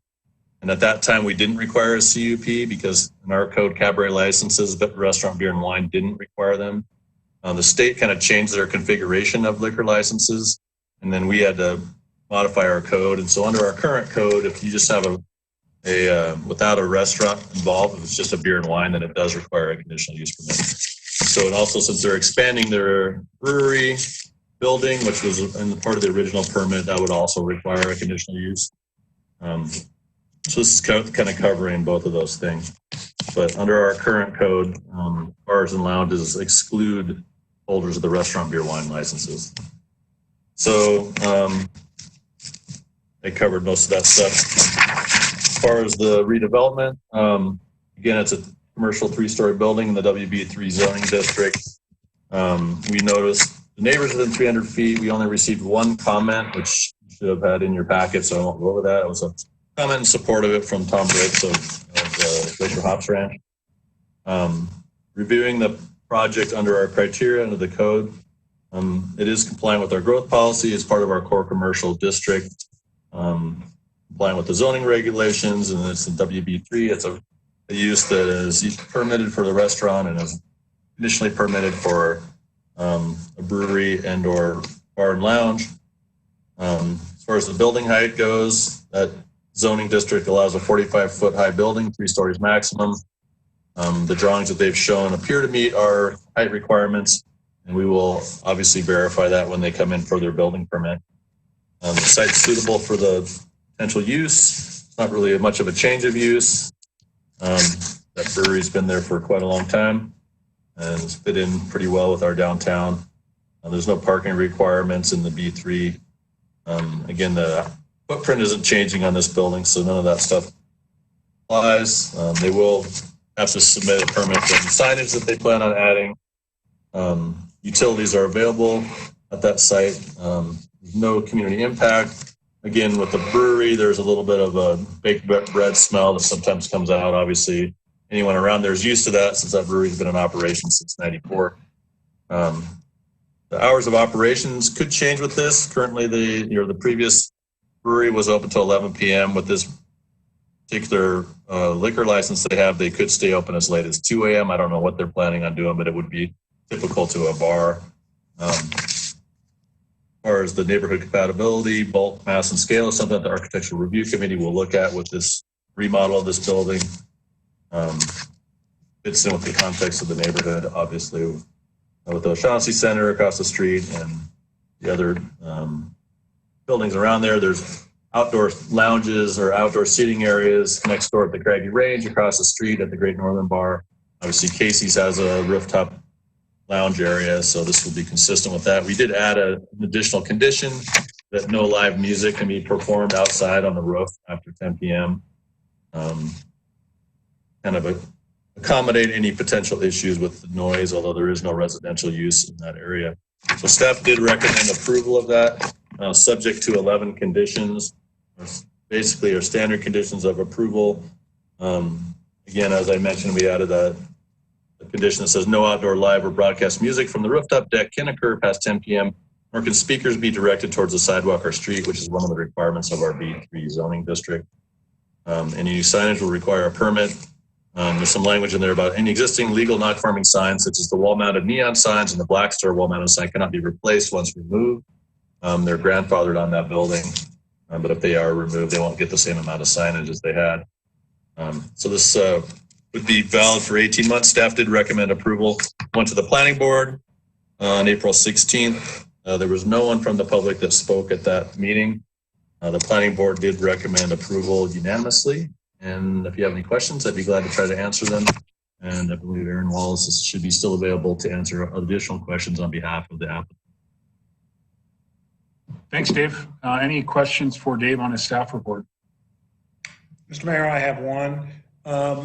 David, how do we manage what I could see as a cacophonous volume of music coming from various outdoor locations crossing each other? How do we manage that problem? Well, we have a disturbing the peace ordinance after a certain amount of time. We do have a ordinance in the downtown for the B3 that limits broadcast music being broadcast out of speakers at street level. Some of the stuff there's a little bit of overflow. If it's a hot night in the summer, doors have to be open to cool the facility down, so music leaks out somewhat. It's kind of part of the downtown vibe.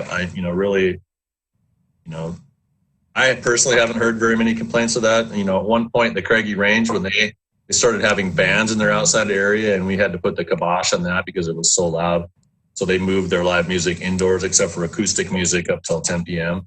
So again, that's why we put this condition on there to limit the outdoor live music. But when the Northern occasionally has acoustic music in their patio area, you can't really hear that very much. It's usually like on the farmers market nights. There's a few musicians that play on the roof of Casey's, and that's, it's very difficult to hear that from the street because it's fairly low volume. Again, it's mostly when, this isn't a facility that's going to have bands playing with people dancing and that kind of stuff like you would see at Casey's or the Northern. So it's probably, I don't know if they're planning on doing any music on the rooftop. I just put that condition in there just in case.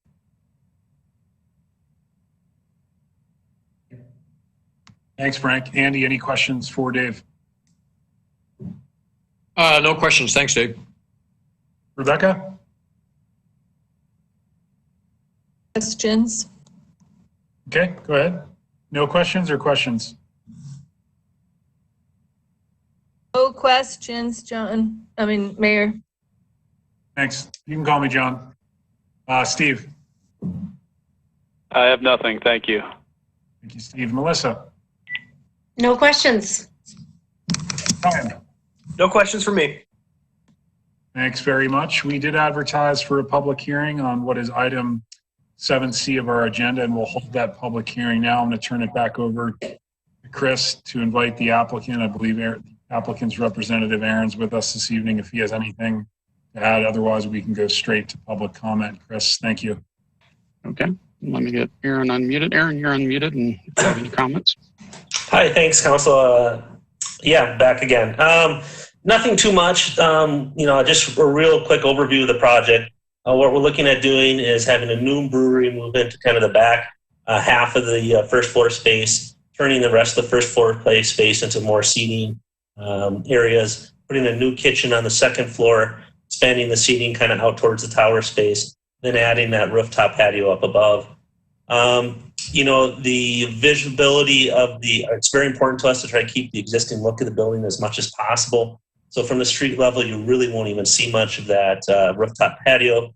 It works out pretty well from our standpoint. So at this point, we're not planning on removing any of the existing signage that's on the building, knowing that we'd have to not be able to replace it if we wanted to. So any questions for me, I'd be certainly happy to answer.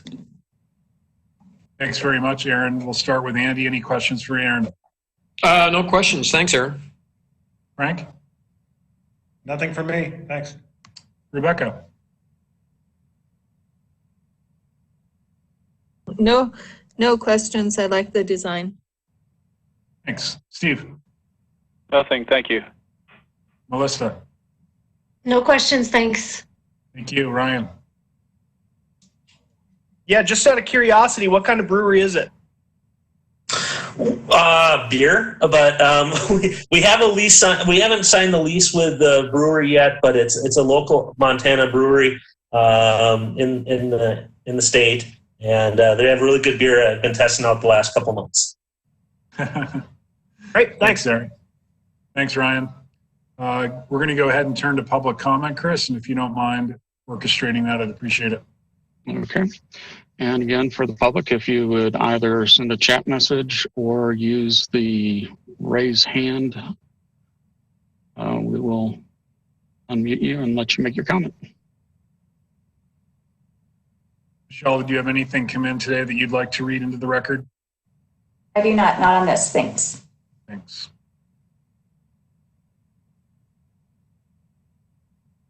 Wait just a couple seconds here.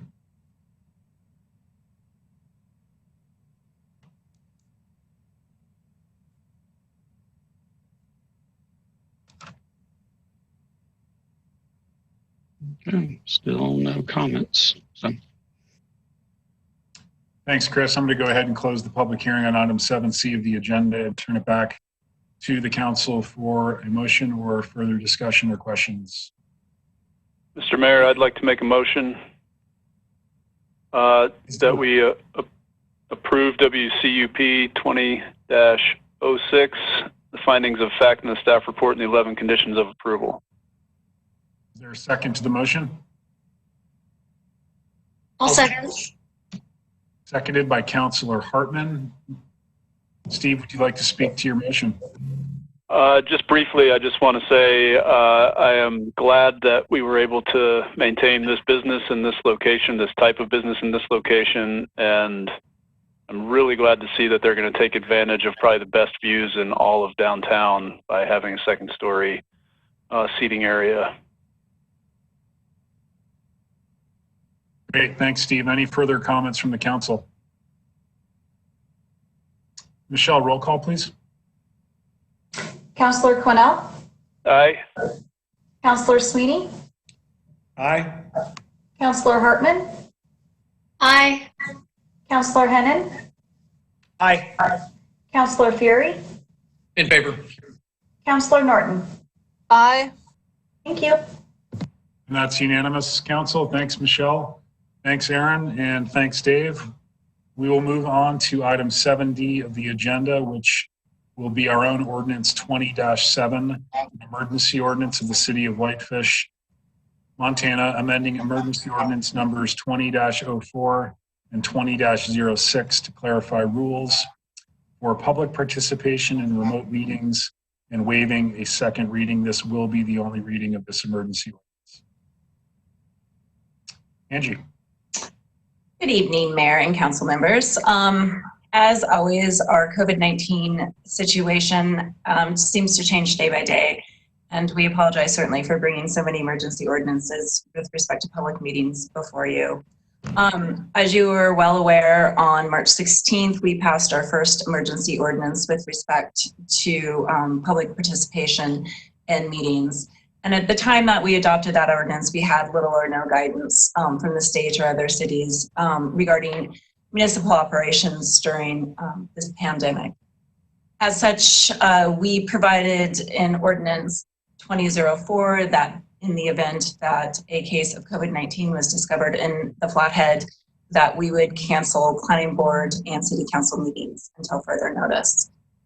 Subsequently, we received guidance from both the governor and from the attorney general with respect to, pardon me, remote meetings as the sunshine laws applied, and we did receive confirmation, at least from the attorney general, that remote meetings are considered open meetings under Montana law. As such, we decided to continue to hold city council and planning board meetings to keep our city government running. And therefore, we adopted ordinance 2006, which amended it 2004 and allowed planning board and city council to proceed remotely. We have held 2 planning board meetings. Well, I guess I should back up. As part of ordinance 2006, we did state that we encouraged the public to provide public comment via written comments, and that we would read those aloud. And I think the intention was to provide as much public comment and transparency in government as possible. We've had 2 planning boards and 2 city council meetings remotely at this point, and I think although a few technical glitches, which we've experienced tonight, the meetings have generally run pretty well. However, last city council meeting, we had the town pump CUP on our agenda, and we received 67 written comments with respect to that CUP, and many of them were received just hours before the meeting. And many of them were I would say a form comment letter that was modeled after Citizens for a Better Flathead's comments to the council. At that meeting, we decided that it was not at all efficient to have Michelle read 67 comments into the public record. We have received a few inquiries from citizens that were not necessarily upset, but questioning why their written comments weren't read verbatim into the record. So Montana law requires that the city provide a reasonable opportunity to submit comment, whether written or oral, before making a final decision. Nothing in state law actually requires that we read written comments submitted by the public into the record. And prior to the COVID-19 pandemic, we had never agreed to do that, and we didn't do it, frankly. Additionally, state law allows the council to take reasonable measures to ensure that your meetings are run in an efficient and orderly manner. And again, I think the decision that was made last council meeting is that having Michelle read 67 comments into the public record wasn't necessarily efficient. All those comments were provided to council. I think Councilor Hennon made a very good point that he and the council had read and considered those comments prior to making the decision. So the proposed amendments to Ordinance 2004 and 2006 continue to encourage the public to submit written comments to the City Council. I'm not sure how long phase 1 will continue or when we will begin holding normal council meetings, but written comments are probably the public's best way to provide comment at this point. And I should back up and say, between some of these ordinances, we also decided that, or the council decided that Architectural Review Committee was an essential meeting because Building, Planning Board, and City Council really can't continue without our review. So the proposed amendment provides that all comments received prior to the packet deadline will be included with the packet and available on the city's website. Comments submitted after the packet deadline, up to an hour before the scheduled meeting, will be provided to the council, to the planning board, or to the ARC review for their consideration, and they will be appended to the packet after the meeting, so the public will have access to those comments. The proposed amendment set a 3-minute time limit on live public comment via WebEx. And finally, at the end of the live public comments, the city clerk or her designee will read the time, names, and addresses of the individuals who provided written comment and state whether they are in support of or in opposition to the application proposal that is being considered. We hope this makes these meetings more effective. I think Chris has done a great job in shepherding us in these meetings. But again, we do have had some technical difficulties, and it's a little more clunky than our live meetings. So there's no financial requirements or impacts, and staff does respectfully request that the City Council approve the emergency ordinance. I am available for any questions if you may have any. Thanks very much, Angie. Well-written report. I'll start with Andy. Any questions? No questions. Thanks, Angie. Frank. No questions. Thanks, Angie. Rebecca. Yes, I have a question. It seemed like the problem was that we as the council could see all of the comments that were submitted, and I did go through them all before the deliberation. But in previous meetings, even remotely, the public was also able to see the comments to inform themselves about the rest of the community's input, I guess. And so this came about after the meeting when someone asked me who I was talking about when I talked about open space bonds. And I said, well, didn't you read the letter? And this person didn't have access to it. And so I'm wondering, can we fix that so that before people go into the deliberation with us, they also have access to all of the public comments that have been submitted? Because it seemed like it was working before this last meeting.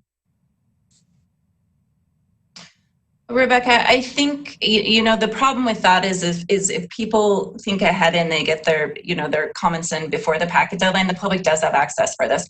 We did talk, briefly about making those all available, via on our website up to an hour before council meeting. But the problem is when we have 30 comments come in between 3 and 5 before a council meeting, Michelle, it's just impossible for her to get all that information out there.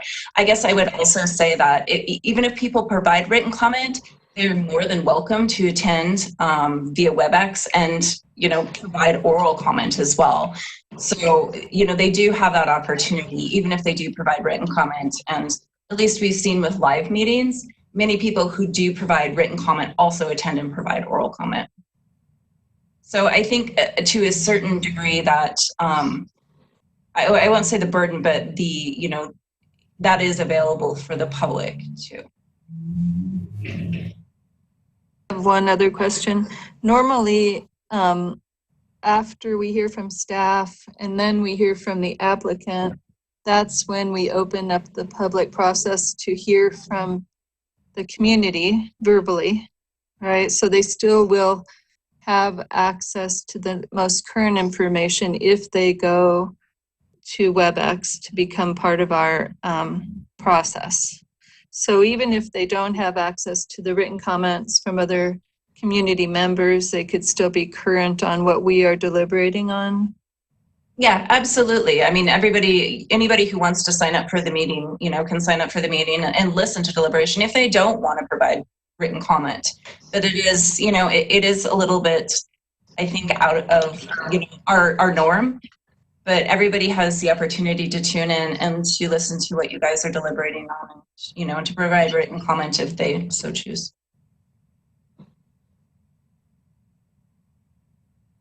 Thanks, Rebecca. Steve. Yeah, I just have one comment and then a question. What I just want to say is that this really doesn't feel much different than what we usually do when we get late comments, we usually have an email printed out on the rostrum for us, and public doesn't have access to that. We mention it in our deliberations, but the public doesn't get to see those things that come in at the last minute. And sometimes we have people who are commenting in the public that hand us information right at the time that they're making a public comment, and the public doesn't have access to those comments either. And I also want to say that I'm sensitive to the fact that these are strange times, and we need to maintain the public's input as much as possible. And so with that, some people are struggling with the technology. People that would ordinarily be able to come in and comment and there's no technology barrier there. It seems like if there were a way we could, for people who, like with Eric Mulcahy tonight, allow some sort of access to chat or the Q&A, that people could, people who want to say something have a limited access to that. They would still have to notify Chris possibly that they want to say something, and if they can't say it because of their feedback or they just don't have the technology, that they could post that into either the chat or the Q&A section, because that's a feature of WebEx that we're not using, and I would like to see us use as many of the features for as long as we have to be doing this as possible, so that we do have that access to the public so that they can say what they feel like they want to say. And seems like there's a way we could manage that within this. That wasn't really a question. Sorry, Angie. No worries, Steve. I would love to speak to that, but unfortunately on the tech side, my 7th grader's better than I am, so. Okay. I think if you'd like, I could comment on that for you. Go ahead, Chris. So the one thing that we could do that would assist is, like tonight, we do have some call-in users that it basically just says call-in user number 7.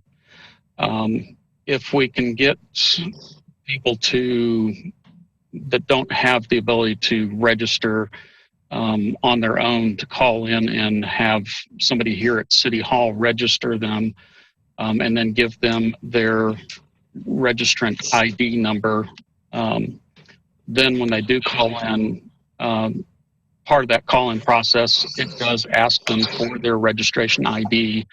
They would enter that in, and then we would know who that person is, and then be able to then call upon them to make any comments. But as it is, when they call in without that registration ID, they are just caller 712, whatever. And so there's no way to identify those people.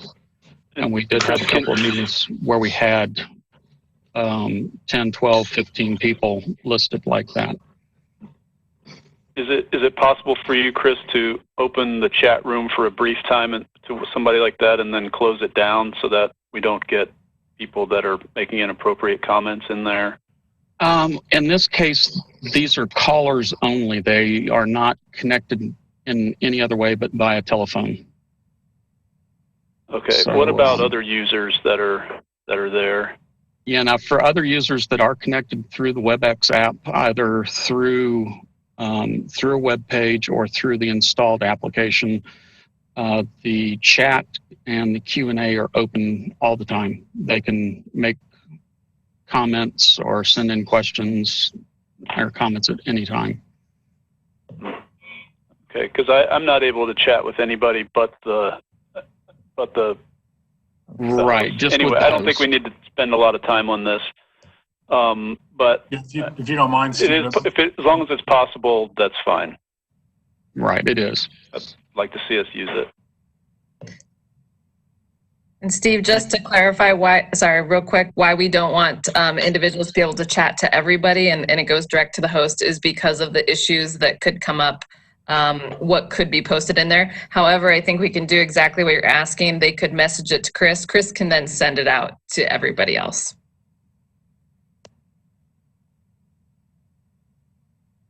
Thanks, Steve. Thanks, Chris. Melissa, questions? No questions? Thanks. Ryan?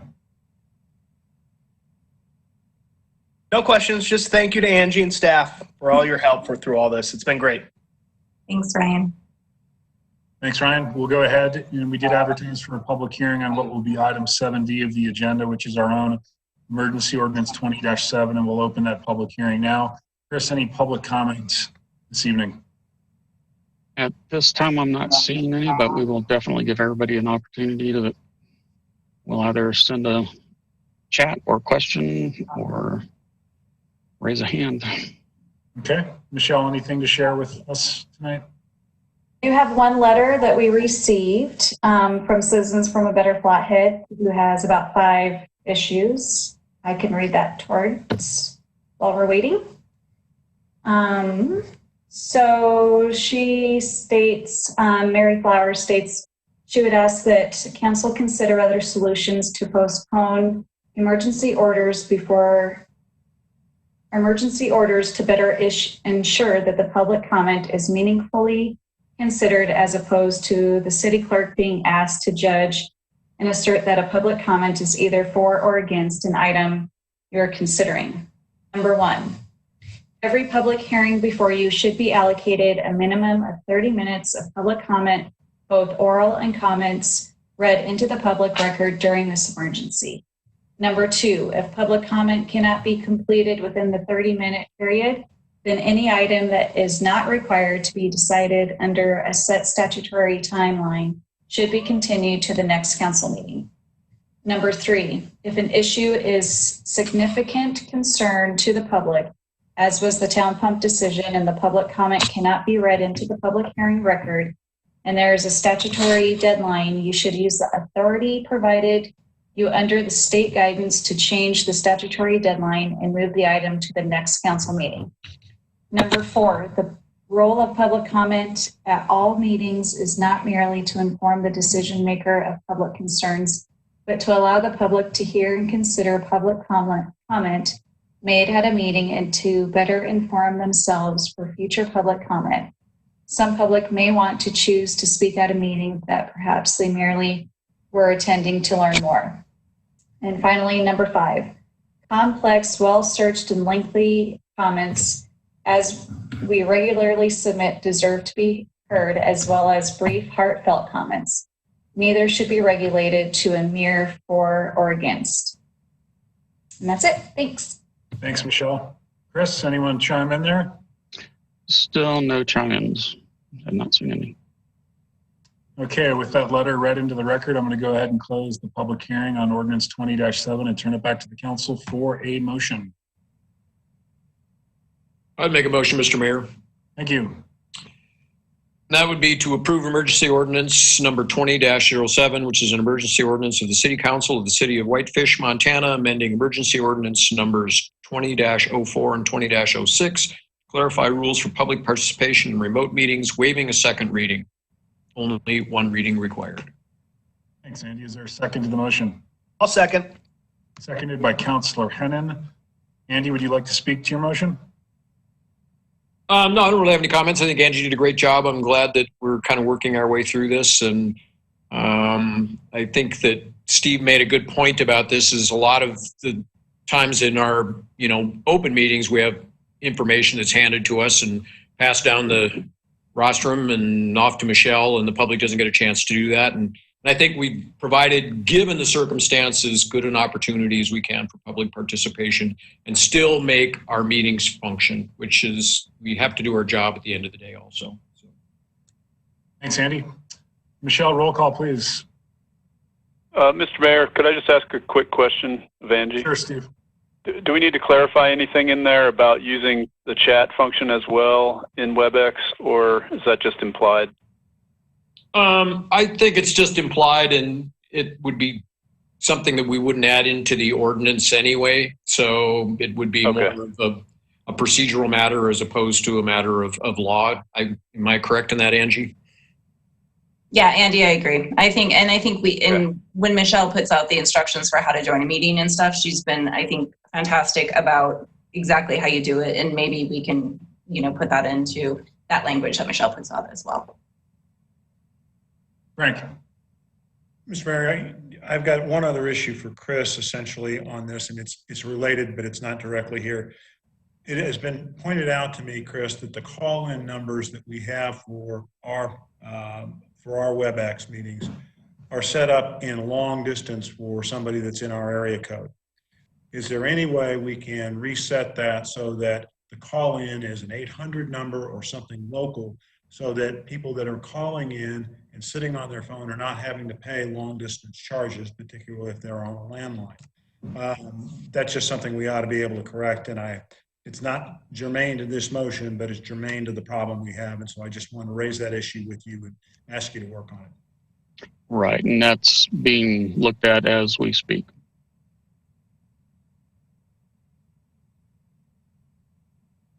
Great. With that said, roll call, please, Michelle. Councillor Quinnell? Aye. Councillor Sweeney? Aye. Councillor Hartman? Aye.